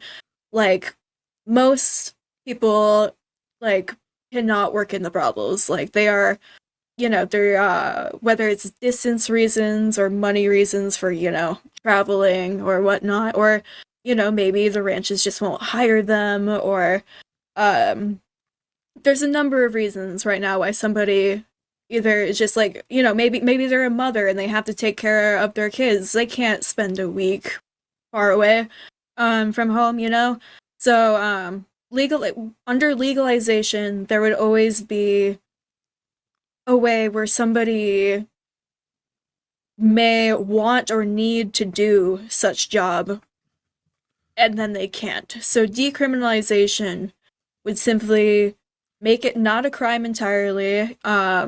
And I think there would be aspects of legalization with that too. Like, I would like to see more brothels open up. Yeah. Like more brothels would open up. Maybe, there would be a house out open in Vegas. But it would be like, I like to compare the difference between going to a strip club or hiring a stripper to at a party, It's a different experience. And, there's no reason for either one to be a crime. Yeah, Chris. I agree that there's no reason for either one to be a crime. I guess my concern, and I fully admit that I do not know very much about the prostitution industry. The industry is separate. Wait, real quick, just so you know. Industry is a separate question. Yes. Adalind is not saying no laws for the prostitution. It's an industry. All industries should be regulated. Okay? Yes, no matter what your brothel is, you shouldn't be allowed to dump nuclear waste into the river. Okay? Shouldn't be allowed to have power of attorney. Yeah, right. Industries are regulated. But the question is, if my bro comes over and is like, yo, I already think you're handsome. I'm trying to buy this Pokemon ETB. They're expensive. Can I suck your dick for $100? Should either of us have to, one, go work out a receipt? Like, should there be a transaction that has to be traceable there? Or two, should that be illegal in general? Should that be considered a broken law or whatever?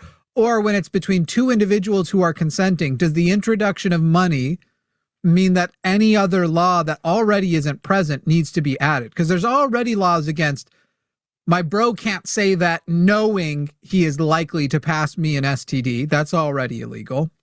And that's people without money being exchanged are passing STDs around. Tinder is a lot more dangerous for your sexual health than a fucking brothel is, by a lot. Yes. By a lot, because brothels generally aren't. They are very, very safe. So when it comes down to the individual, decriminalization says my bro who comes over trying to buy his Pokemon ETB going like, bruh, I'm already kind of down, but for $100, I'm downtown.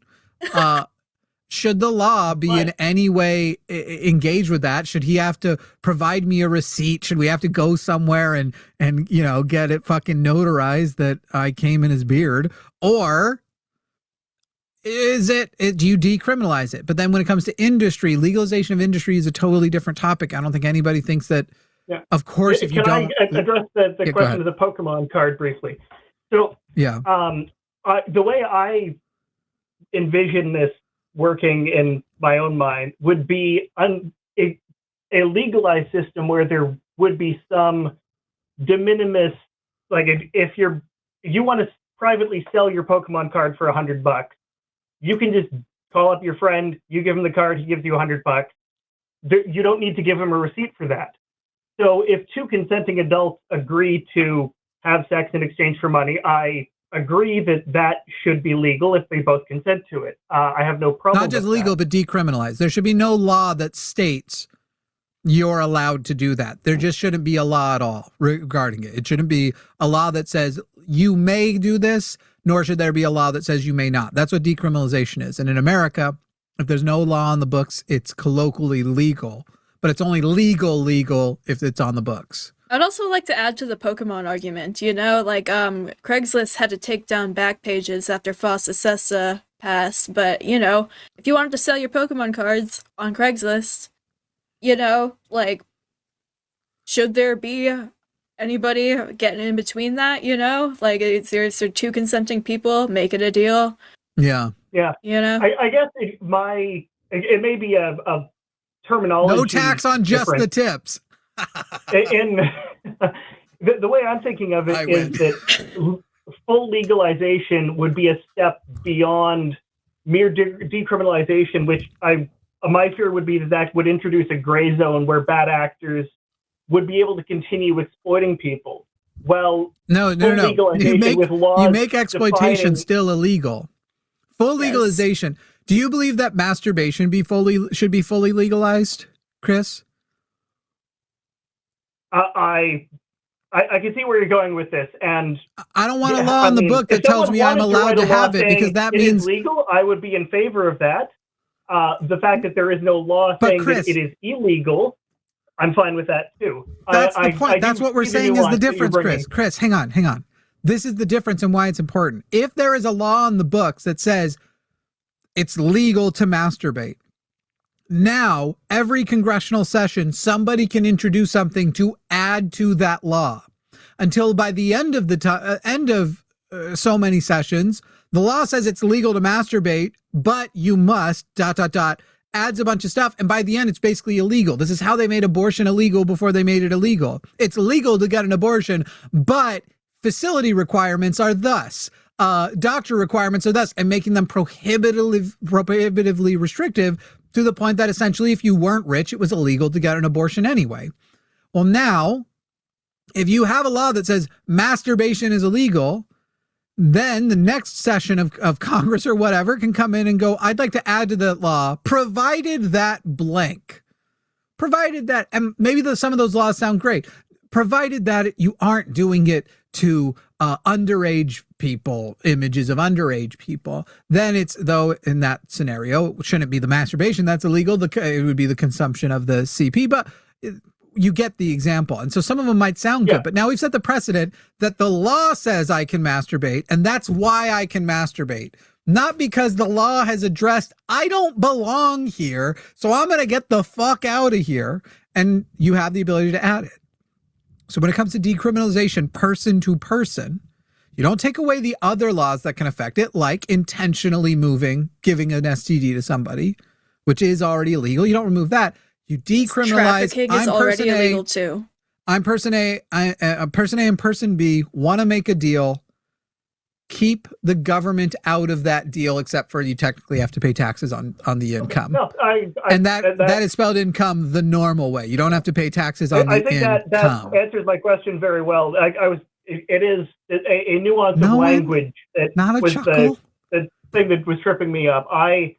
The way I understood it was that legalization would advance protections and, result in a safer industry or safer workplace for legalize the industry, the prostitute and the consumer. Right. That's how I understood the terminology. I appreciate you explaining where my understanding of the terminology was wrong. Decriminalize prostitution, legalize prostitution industry is, I think, going to clear it up. Yeah, no, I think that way of describing it makes a lot of sense and answers my question. And just addressing something that you mentioned earlier about the Nordic model, that is also, as far as I understand it, active in Canada as well, or better or more likely worse. It's definitely not good for sex workers at all. No, I can't imagine that going it alone, especially on the streets of the Canadian winter, would be safe for anybody. For sure, and I don't see any reason to be criminalizing clients anyway, by default. Yeah, I completely agree. If everyone is consenting and following any other laws about transmission or disclosure, impersonation, all that, I have absolutely no problem with what adults want to do with each other. As former Prime Minister Pierre Trudeau said, the government has no place in the bedrooms of the nation. Well said. Hell yeah. All right, Chris, we'll see you later. Thank you, bud. Thank you. Bye. I just want to thank Live Chat for bailing me out on that and getting my joke. Sorry, I was looking at chat when you made it, so I didn't hear it. I said, technically you do. I said the government has to stay out of it, except for technically you have to pay taxes on the income, but only spelled the normal way. You don't have to pay taxes on the income. That is really good, and I'm really sorry I missed it. I'm really sorry. I was busy looking at people fight if people are fascists in chat. It's better. It was better in its moment, but I appreciate live chat having my back on that one. I do think no tax on just the tips was better. That funny. One I thought was good, but not on your income. It was pretty good. It was good. I'm sorry. People like your tie, by the way. Thank you. It's my Green Day tie. Hell yeah. Hell yeah, brother. Hell yeah, brother. Jay in Illinois, you are on the line with Jimmy and Adalind. Jay, pronouns he, him, says they're on the left, don't know how they feel about porn, has a background in psychology. I never trust that phrase, so we're just going to ignore it. Go ahead with your question, Jay. That's totally fair.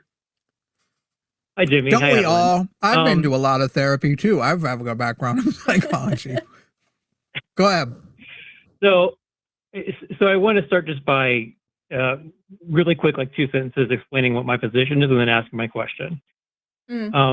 So my position is that sexual behavior should be geared toward, if not restricted to, direct interactions with workers, whether that's impersonal or virtual, because it's more humanizing, it's less objectifying, it's less potent to create distressing life or disruptive behavioral changes like compulsive sexual behavioral disorder. So my question is, how do you feel about the openness of pornography and platforms? Like I heard you say earlier that non-independent sex work is exploitative and icky. So how do you feel about the breadth of access to pornography online without restrictions? Yeah, I do want to clarify that I agreed with that because I think all work is a little exploitative and icky, especially with Jimmy's point being under capitalism. The sex work is not unique in that form. Correct. Yeah. But I think what you're asking is the difference between porn versus like on like through a studio versus like on OnlyFans or whatnot. Yeah, I mean, like I definitely feel like OnlyFans or ChatterBait or something like that is significantly more humanizing and protective, psychologically speaking, than say, just somebody being on Pornhub for ages a day, or especially for people who are minors. But I'm curious to what you think the level of restriction or intervention should be, or like how that mechanism should operate. Well, or you think there shouldn't be any?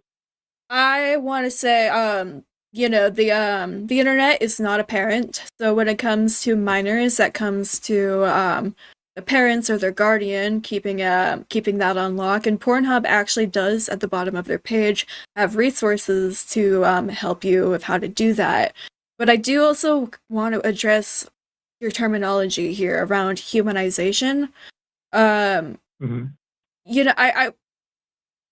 I don't see the main argument that I have when it's, buy your porn sometimes, whether that's on OnlyFans or a cam model, comes from that money goes directly to the model. So it's more ethical in that sense, but I disagree with the terminology of it being more humanizing because those actors are still human. They agreed to be on that set, hopefully. And, but that goes with anything, I'm sure, at some point you will accidentally consume unethical porn in your life. And I think it's important to do our very best to minimize that. I think my problem is the idea that it's inherently dehumanizing. Many things are dehumanizing, but not by nature. Yeah, so that's kind of what I'm trying to get at, because I don't feel... Yeah, I've done studio porn. I don't feel dehumanized by that. I prefer being independent now because I feel like I see a greater reward on that, but I certainly don't feel dehumanized by my previous studio work. What do you mean, Jay, by dehumanizing? Yeah, so I was waiting for Adalind to finish what she was saying before I wanted to start. So I don't mean dehumanizing to the performer. I mean the difference in objectification level or how natural it is for the viewer or the client or so on, right? the more the interaction is direct to the performer and live and in real time, the less likely, psychologically speaking, or I guess less vulnerable the person is to create that separation, that distance between, this is an object that I am using for my pleasure versus there's a person involved in this.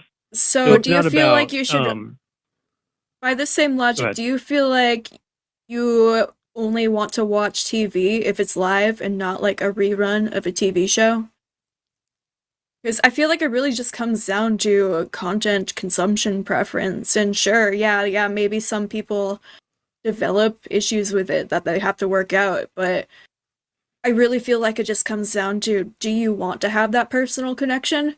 If you do, cool, great, I'm here for that. But not everybody wants that. Some people just want to pull something up, have a wank, and then go about their day.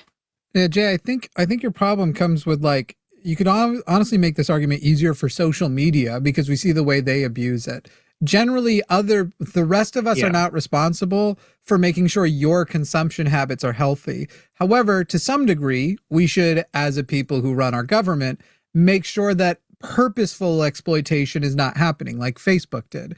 Facebook knows they were exploiting the self-esteem of young girls and that they were making a shit ton of money doing it and getting a shit ton of engagement by doing it, and continued to do it anyway and are realistically continuing to do it now.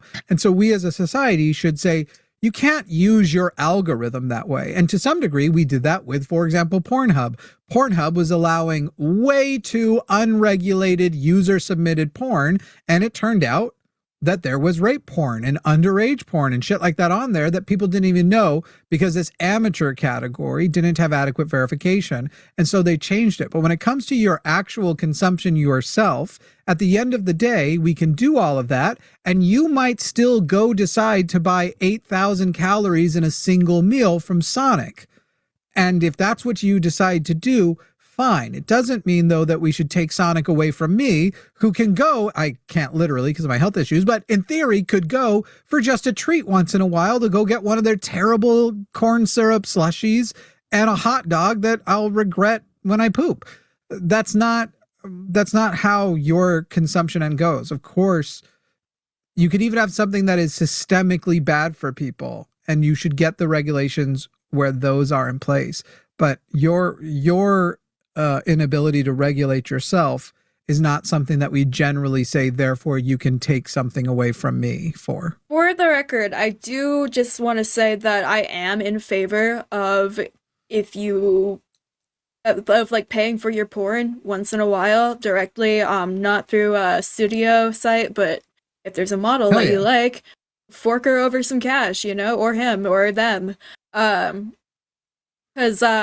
it is a more ethical, like, practice and form of how the money goes, because, those pro studio scenes, I get one paycheck off of it, and then I never see a dime of royalties after that. So I could see an argument happening in that sense, but I don't see any issue of the consumption of, like, a tube site itself. Right, yeah, exploitation of workers and shit would be financially. Mia Khalifa was the most famous porn star for a long period of time, had the most views for a long period of time, but her actual direct payments from the studios that her content was replayed was literally like $12,000, despite making millions of dollars for the sites. Granted, like, obviously she then went on to have her own career, and yet that's still, nobody would accept that in any other industry at that fucking level. Mm-hmm. Yeah, I think so far we largely agree. I'm having a little bit of difficulty communicating my intent. And everything you've said so far I agree with. I do have a little bit of hesitation when it came to like the analogy to TV, but I think as I was listening, I'm more on the page with that. My biggest concern is like sort of, I guess what I would say is like a public health concern. Of, again, like the compulsive sexual behavioral disorder explosion is kind of really where my angle is. And so I understand, and I agree, Jimmy, using the food analogy helped, that we shouldn't like try to play parent to people. But I do wonder what forms of restriction you may endorse, or if not, a form of restriction than, I guess, a public health campaign you would endorse to like try to combat the problem? I would endorse therapy and comprehensive sexual ed from a young age in schools. Literally, like the reason why there is probably a porn explosion issue happening with what you're describing, like kids getting erectile dysfunction at younger ages and shit everywhere, but it's not to the level it is here. So we know the number one thing we can curb is no more purity culture, abstinence only bullshit, like wait and sex until marriage. Also, honestly, we need classes on just how to like talk to each other and what consent is, you assholes. Yeah. Like, and then people right now, it's funny because it's not that, I'm trying to think of how to word it. It's not that there are people who think that getting consent is tricky because the previous generations were so bad at it. It seems like it must be difficult, but it isn't. If you just learn how. It turns out it's really easy. And there's even sometimes... I did it and I'm autistic. Right. I can't read social cues, and I'm positive that I missed times people were asking for consent and I thought they were being nice. Did you guys know that if somebody invites you in for coffee after 10 p.m. that they're not trying to have coffee? So when you say like, oh, I can't have caffeine this late, just so you know, that wasn't the offer. Anyway. Did you guys know that? But yeah, anyway, Jake, comprehensive sexual ed, consent classes, teaching people how to, I like how, even the non-autistic Gen Z and some millennials, have you noticed that like communication between generations now sounds kind of autistic? Like some of y'all neurotypicals have been absorbing autist speak because you recognize the efficiency of it.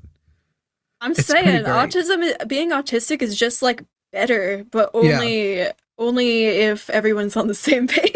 Yeah, I'm neurosuperior. Yeah. I'm not neurotypical, I'm neurosuperior. Anyway. Don't you guys worry, we're going to use eugenics to get rid of the neurotypical gene and make you all autistic. We talked about that the first time that you had me on your show. We couldn't come up with the word on live, but in chat in the comments somebody came up with supreme autist. I'm preferring neurosuperior now. I think that's also good. Yeah. Anyway, sorry, Jay. We're having a different show without you. We'd probably let you join if we were certain you were autistic. What's going on? Are you autistic? I said it's fine. Are you autistic, Jay? I struggle with some social cues, but I'm not autistic. But maybe a little. You can't sit with us. Welcome to the club. Okay. So yeah, actually, I've Becky, one last question, I can't sit anywhere. I have autism. Sorry, Jay. What were you saying? I won't apologize. I just have Go one on, last Jay. question. Go ahead. No. It's fine. So my last question would be, do you think that there are any forms of like a particular type of content that should be under some sort of gate of some sort? And like, I'm not talking like real ID. I don't think we should be uploading our government documents and shit like that. But like, I don't know, maybe behind a dedicated filter that you have to find to turn off, or you have to use a credit card to have an account to be able to see certain things. I'm thinking particularly with things like, the long compilation things, or the use of like choking and things like that. That's what categories are for. Yeah. You can look at categories, and I mean, like, in this Palantir world, fuck no. Yeah, I'm definitely, obviously, not in support of uploading IDs. I am in favor of parents putting, parental controls on all of their things, but I think we're only talking about adult, like content with adults for adults right now. I am actually in support of some controversial porn genres that make me uncomfortable, but because happened between two or more consenting adults, I think should be allowed to exist under making sure that those Let's not list them. Let's not get you canceled. Yeah, no, I'm just not in case. Let's just keep those to yourself. We already talked about CNC. But I'm not trying to say that any of these things should be illegal or anything like that, but I do from a psychological perspective of escalation behavior, I'm not fully comfortable with the idea of it being so easy to access. But Jay, I mean, right now, if you start a fresh YouTube account and you pop in, it's going to serve you non-controversial content, right? Like a regular YouTube. And unfortunately, Mr. Beast, which should be controversial because poverty porn is fucking disgusting. Anyway, like that's what you're going to get served. So like, do I think the best websites would be the ones that algorithmically think like, we're going to act like you're new here. And then if you want to start hitting some check marks or add some categories to the side, we'll help you find your freak flag. But, you know, sure. Like I wouldn't regulate it though, but I think a website, YouTube doesn't need that regulated. I think Pornhub doesn't need that regulated, though it is funny how if I use my VPN and set it to Mexico, it's literally just like all Latina does such and such, such and such. Also, apparently they think it's impossible I'm bisexual if my VPN is that's a whole other thing. But anyway, so it just makes algorithmic sense. Like if you're going to go to a website like that, but categorically like putting a little thing, I don't know, there's some weird shit out there. There's disclaimers at the beginnings of videos of like step porn. 'Cause I guess step stuff is still in some states considered incestuous. I don't know. Yeah, I have no idea. I guess so. Yeah. Yeah. Okay. Well, this is a productive conversation. Yeah. Hell yeah. Yeah. I don't know what's you helped me in chat. Get away from my emotional reaction the same way that MAGA people have and get back to the facts. So I appreciate it. Yeah, it's the autism. Okay. All right. You guys have a good night. Yeah, we'll see you, Jay. Wait, is everybody dogpiling on Jeff in chat? What'd you say, Jeff? I have a feeling you did this and you don't realize it's your fault. People, if they're being too mean, though, what did Jeff say? That was the big controversy. Jeff's learning, guys. Jeff's called in sometimes. Jeff is finding out that a lot of his strong opinions are based on feelings and just sort of. But I always grew up hearing that these things are wrong. Guys, throw your super chats in now. By the way, I'm designing my birthday is a week from tomorrow. Oh shit. I'm designing a mystery birthday show. I'm going to tell Adalind about it after. Adalind, okay. You have to talk to Alyssa, probably off air. We talked about it a little bit on The Line as a Podcast. Did you guys know The Line as a Podcast? As part of becoming a sex coach, she had to do a training called SAR. I can't remember what it stands for. But people in those industries have to watch porn in categories that specifically makes them uncomfortable and then talk about and deconstruct their discomfort and stuff so that when a client comes in with that, they don't immediately have like a visceral reaction and the like. That's very cool, actually. Yeah. Okay, well, you said, no, I will not be silenced. I literally could silence you if I wanted to, Jeff. Like, literally, I could just boop. You'd have to go somewhere else, but you'd be silenced here. Be careful what you wish for with these unions. That doesn't have any substance. I don't think I can deal with this anti-capitalist propaganda. This is stupid. I don't know, Jeff. You're in the wrong place. I feel like you should, no unions, no bigger government, no socialist USA. You're telling other people to shut up and saying, screw you all. Maybe call in next time. Because every time you call in thinking you know what you're saying and getting all upset, it turns out you didn't know what the fuck you were talking about. Hey. Now you're just repeating your own name. That's weird. Yeah, just maybe call in. I don't know what you mean help you out. You're literally... I'm going to help somebody who wants to maintain the current fascist status quo. I don't know about that, bud. Last chance for super chats. We'll read some out here. Get them in, people. Get them in. But enough about prostitution. John says, I thought that was funny. Get them in. I meant wieners. Okay. John says, we are but shadows and dust, ma'am. Jimmy. We all have needs. Greenman Dave says, welcome to the CWA, District 4 here. Hell yeah. Fucking CWA checking in. John says, selling is legal, fucking is legal. Why isn't selling fucking legal? George Carlin. Hell yeah. Shadow hunting. By the way, it's just not legal in direct form. Everybody knows that if you go out with somebody and there's something great that you like about them, but it's only like one thing, you might keep fucking them to get that one thing. It might be, I don't know, the nice food they cook. Sometimes you end up putting out for somebody because you want to keep that one thing in their life. And you're like, well, this is the exchange I have. It's less forwardly transactional, but aren't all relationships prostitution? I know I feel like a whore. Shadow says, joining the military is just selling your body to the government, so every Republican loves the people that sell their body. Yeah. True. Way more unethical, by the way. Yes. Way more.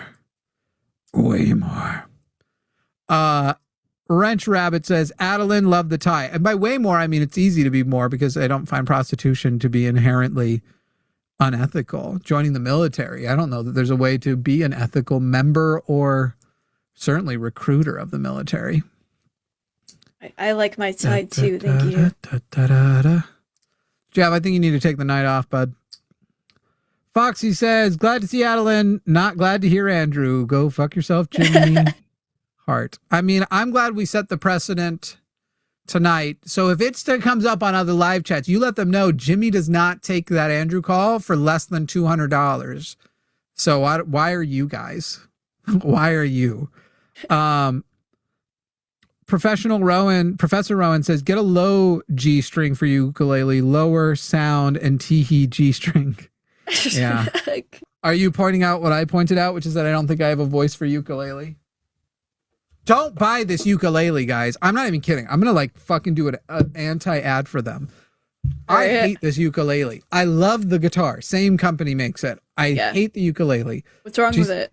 Do you see this charging port? It's not going to come through clear.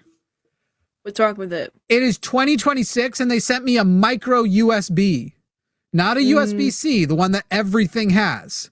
The old cell phone charger with the two little prongs, the non-universal standard. In 2026, if you are still putting micro USB, if I'm rating you on a scale of 1 to 10 or 1 to 5, automatic halving of your score. Okay? So let's say we're doing out of 10. I'm already at a 5 at top. You're now trying to get a 5 out of 10 because you sent a micro USB. Did it at least come with a charger? It does come with a charger, just the USB, not the brick. Okay. I was gonna defend it, then I got nah. Has Andrew figured out you're selling his airtime to your viewers yet? Yeah, the first time I did it, he showed some self-respect and quit, and then I guess he lost that self-respect. Okay, so the best it could do now is a 5 out of 10. But let me tell you the other thing about this ukulele. That guitar back there has a battery in it because it has a speaker. So if I want to play it, I turn it on. I hold a button. It can do its own. It has a built-in amp, essentially. So you can do the effects. You can make it sound like a different thing. Love it. Love this guitar. It's my favorite, just fuck around guitar. It's made of carbon fiber. I could put it in a case in my car, and I could go from Alaska to fucking Argentina, not worry about the weather and elevation changes. It ain't going to warp shit. Maybe a little tune ski here and there, but it's going to be fine. Love that. This motherfucker has no on-off switch, which means if you plug in to the fucking thing, the batteries for controlling volume, reverb, effects, it has enough acoustic things itself that you could just put it in front of a microphone. But if you want to use it and the battery's not charged, you're fucked. And if you come up here and you play a little song, I'm an insufferable, debate me, bro. Debate me, bro. Debate me, bro. What do you know? Debate me, bro. Beautiful song, obviously. I'm a true talent of my generation. If I want to play that and it's plugged in and then I just put it down and then I don't think to go grab it off of its charger, it dies. It dies because I left the fucking... There's no power switch anywhere? There's no power switch, and it won't take power from the cable when it's out, unless I was doing something wrong. I should double test that. But if you ask me if I'm correct, that takes it from a 5. Yeah, I've got no power. Can I deliver? Let me double check this. No, I can't add phantom power to it either. So it's dead until I charge it. Crazy. You know what never dies? An acoustic. Well, it is an acoustic. It's an acoustic electric. But if I'm playing on here, I want to plug it in. Okay. How does this sound? I mean, especially this is a super directional mic. I have to hold it like to here. Yeah. Get another mic. Debate me, bro. This is a fucking terrible ukulele. I give it a fucking 3 out of 10 because I do kind of like laying on the couch with it and just being like. But I only know those 4 chords. Learn more chords. I will. Okay. I've only just started. Oh, okay. I didn't know that. I actually, you know this, but Chad doesn't know. I literally had to make a mad dash home from a gig of my own. That's true. Here. Yeah. I played a bunch of songs that I wrote. I wrote for my band. I have a band. Yeah. It's we don't have anything out yet, but I'm trying to change that this year. Hell yeah. We're called Lies for Attention. You can find us on Instagram at Lies for Attention, all one word. Hell yeah. Yeah. This whole show was a lie for attention. There's not even a union. There's no brothel. We made the whole thing up. We're kidding. That Sex part was work the is lie. fake. Yeah. We're actually trad wives. That's how big a lie this has been. I'm also a trad wife. This beard comes off, people. Just kidding. My beard is Luthien. I love her. That's not true. Do you know what a beard is in queer slang? I don't think so. Yeah, you're a bit young. A beard, it would be the girlfriend to throw off everyone that you're gay. So if you're a gay guy with a girlfriend because you don't want people to know you're gay, that person is referred to as your beard. Gotcha. So it's like a less official version of a lavender marriage. Sure. Yeah, just dating. Yeah, That's my beard. Yeah. That's my beard now, but I'm obsessed with her. Honestly, she kind of took my buy points down a bit. The way I am so, like, she's a lady and I'm so into her is fucking crazy. Still, by the way, it's been a while now. We've been together a while now. And it's like, God, I'm like still so in. I thought it's because I used to only date mean people.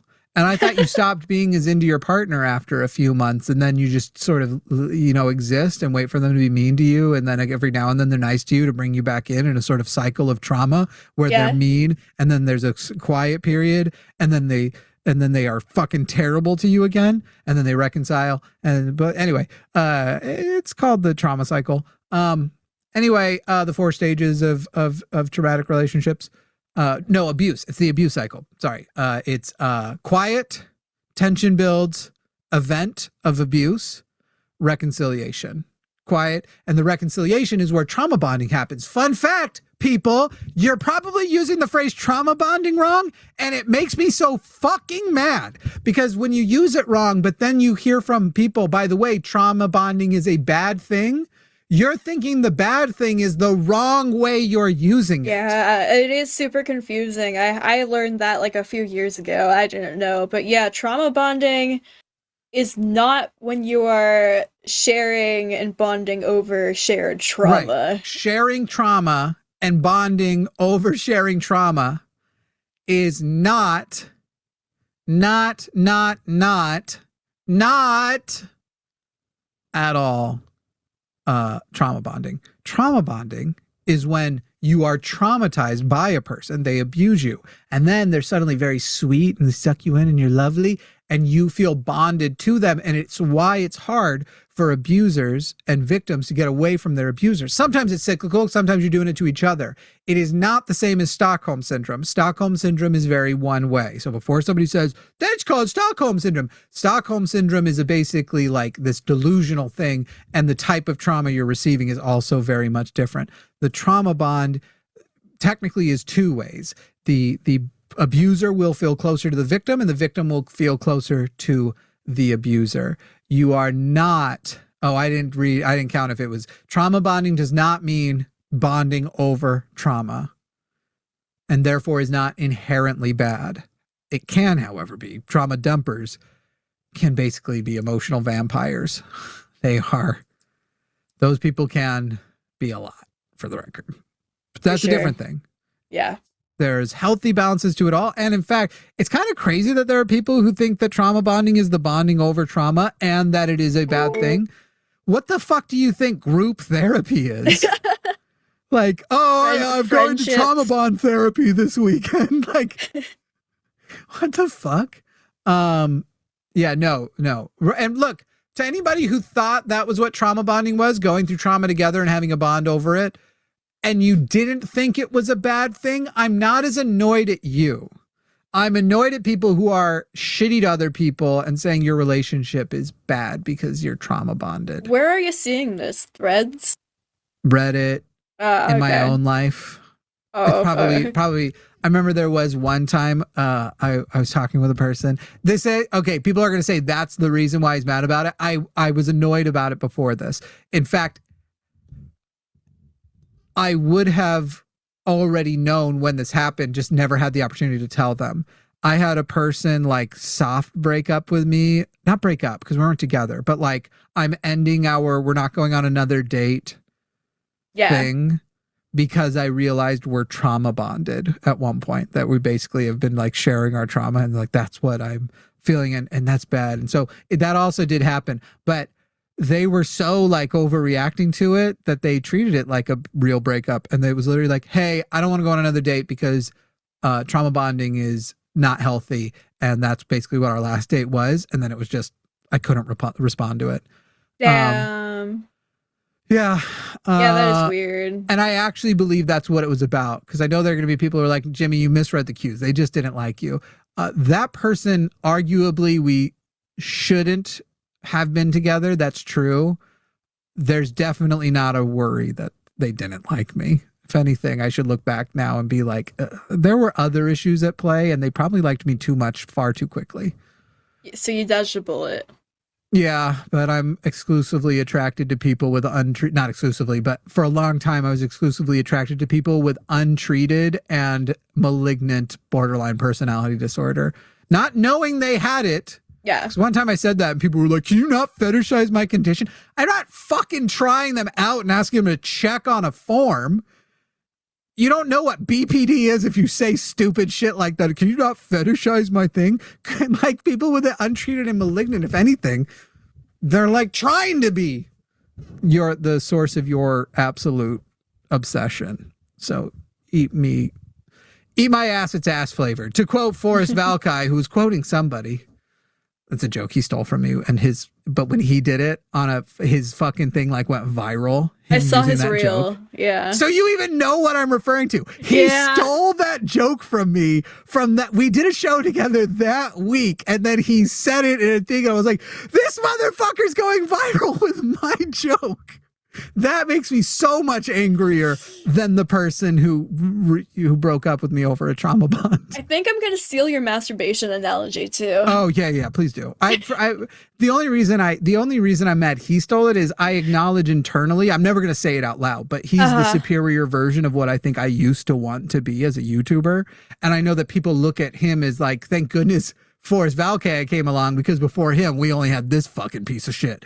And so like knowing that inside, but never acknowledging it out loud in front of hundreds of people, like that's what makes it frustrating. Cause it's like, you already have so many things I wish I had: natural charm, the ability to make eye contact, hot arms, that for you to take my joke fucks me up, man.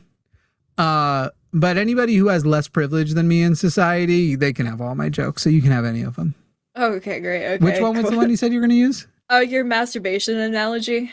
Oh, should we decriminalize? Yeah. Should we add a law saying it's legal to masturbate? Yeah. Yeah, it was pretty good. I was hoping you were going to say no tax on just the tips.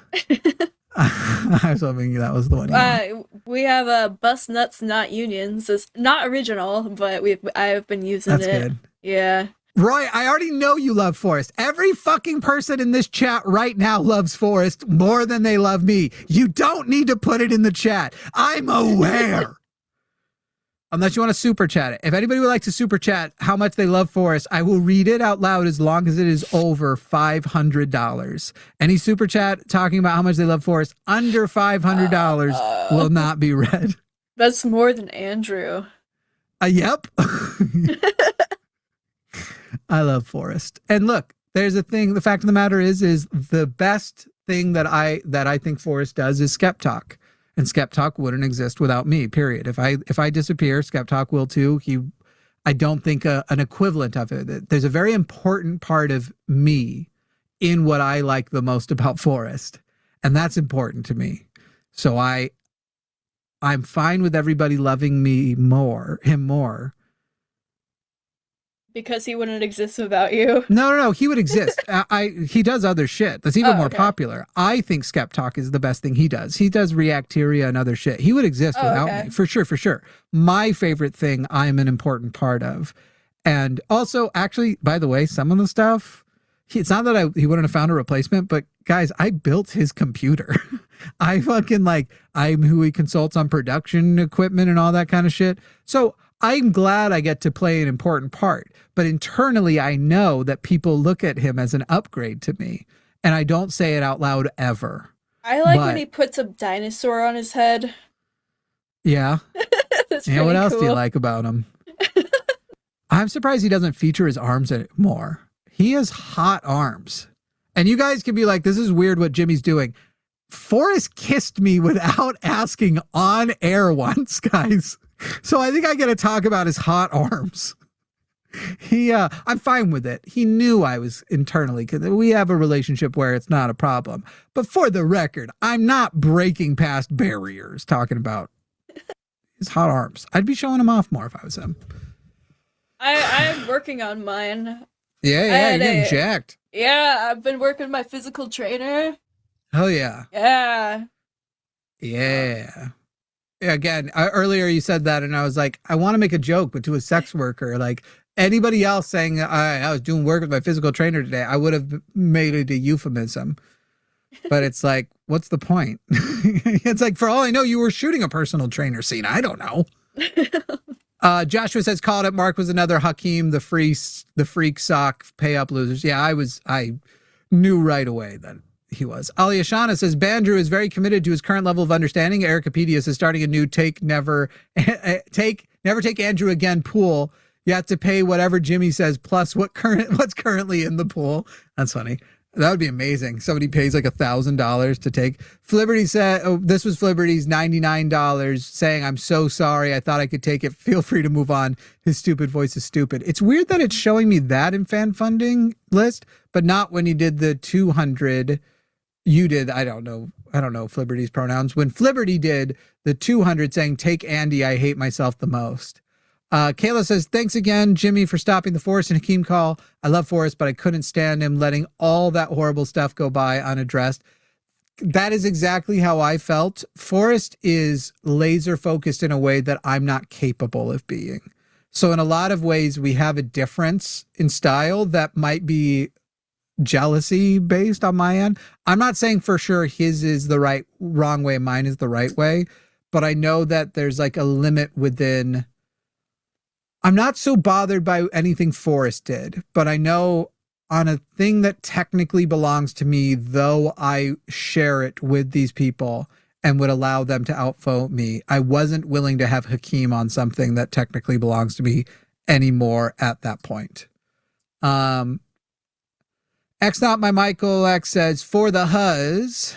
I don't know what that means. For the huzz. The huzz. Gen Z is disgusting. The huzz. The huzz. I'm gonna do the generational tradition of hating the generation after me and prior. God, I fucking hate them all. You know who I also hate? Millennials.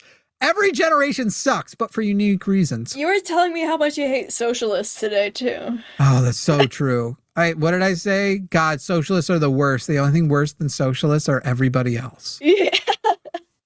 They're fucking garbage. Leftists, I think I said, but yeah, I fucking hate leftists. The only people I hate more are everyone else. God's Sinner says, the level of gender envy I get every time Adalind is on makes it harder as I don't deal with sex talks well. I was okay today. Love the fit from Caracal. Hell yeah. Hey. Hell yeah. You got that tomboy down, like as a gender. You know what I mean? Yeah. It's I do take low dose testosterone now. Hell yeah. Yeah. What a nuisance you are. The Garbage Princess says, Adalind, I always love to see you on. You're super rad. Wishing you well. Jimmy, I love Forrest a lot, but to you I simply shall say, go fuck yourself, Jimmy, you beautiful bastard. Thank you for what you do. And Canadian Goose says, hey, Jimmy and Adalind, love the stream. PS, love the fits today. You too. So here's the deal. I'm designing a shirt. And it's going to have 3 phrases on it in a little square. I've already made technically my base design. One of the phrases will be GFY. You'll know what GFY stands for. I think what I'm going to do is after we do the main show next Thursday with Luxander, next week Thursday on my birthday, we're going to start selling the shirt. And then the first person to call in during a certain designated period of time and correctly figure out what the other 2 acronyms stand for, they're going to get a free shirt. That's so fun. I think so. Do you want to see my design? I'll send it to you. Yeah. You can say what your guess is on text. Don't say it out loud. All right. Type shit. Because I want to know how easy it is to guess what it is. So GFY, everyone already here knows what that is, right? You already know what that stands for, right? Okay. Yeah. So we'll just see. We'll see if you can get it on your first guess. Now, it will be easier for people, even if somebody gets it wrong, you'll know if it was wrong or not. If it gets too hard and too many people are getting it wrong, I'll start doing the when you guess the 9 words, I'll tell you how many of the words were correct without telling you which one. Kind of shit. But all right, let me find it. Type shit. Where's my merch folder? Did I do that as the line or did I do that on, is it in here? No. So I must have done it in Jim. No. Where the fuck did I put this shit? You know what? I think I named it with GFY. Okay, there we go. Okay. It's supposed to have a white background. It might be showing up to you without a background. Oh yeah. Well, it's technically transparent. It's a transparent background, but I can still see it. Is it doing it on white? No, it's the gray Discord background, but I can read it. Okay. Do you think you get it? Have I been on the show long enough to get any of the references? No, but they're not references. Okay. They're kind of like you look at it and I think you just figure it out. Now I will point out this is a Jimmy's birthday themed shirt.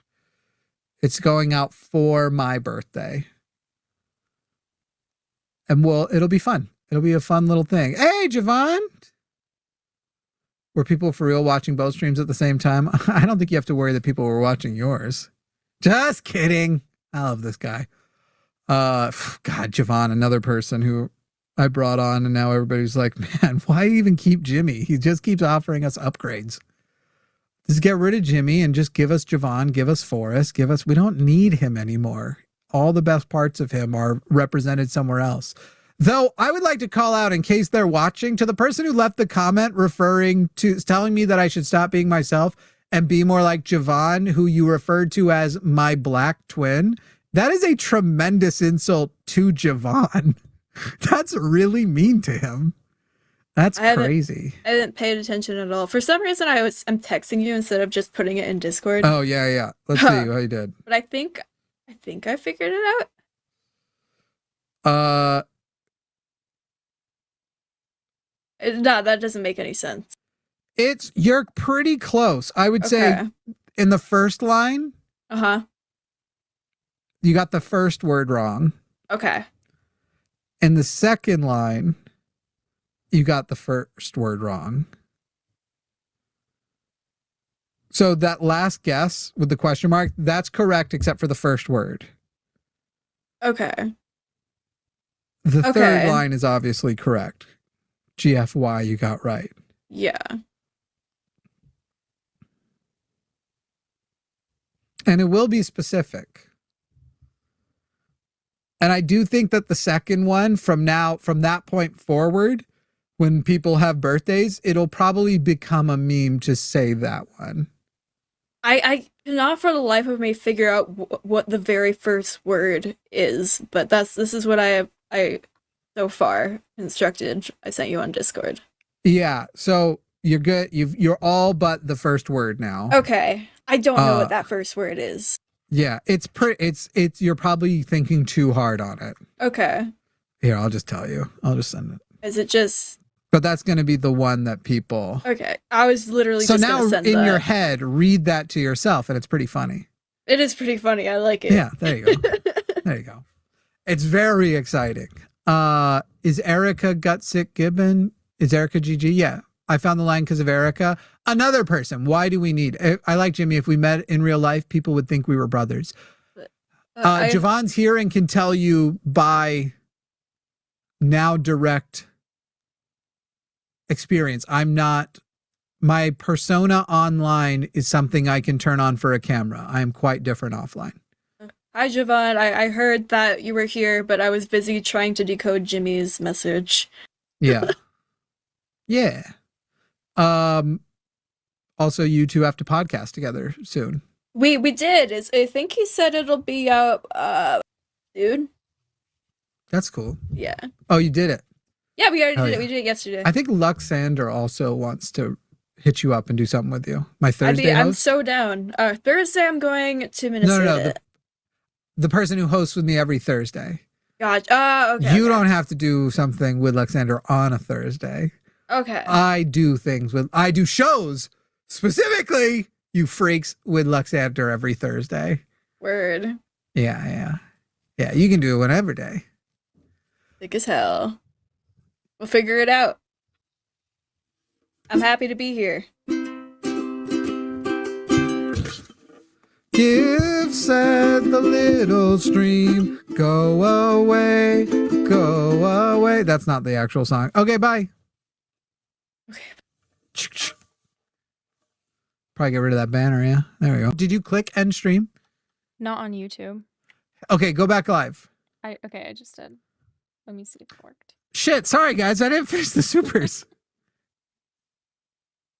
Oh wait, yeah I did. Did I?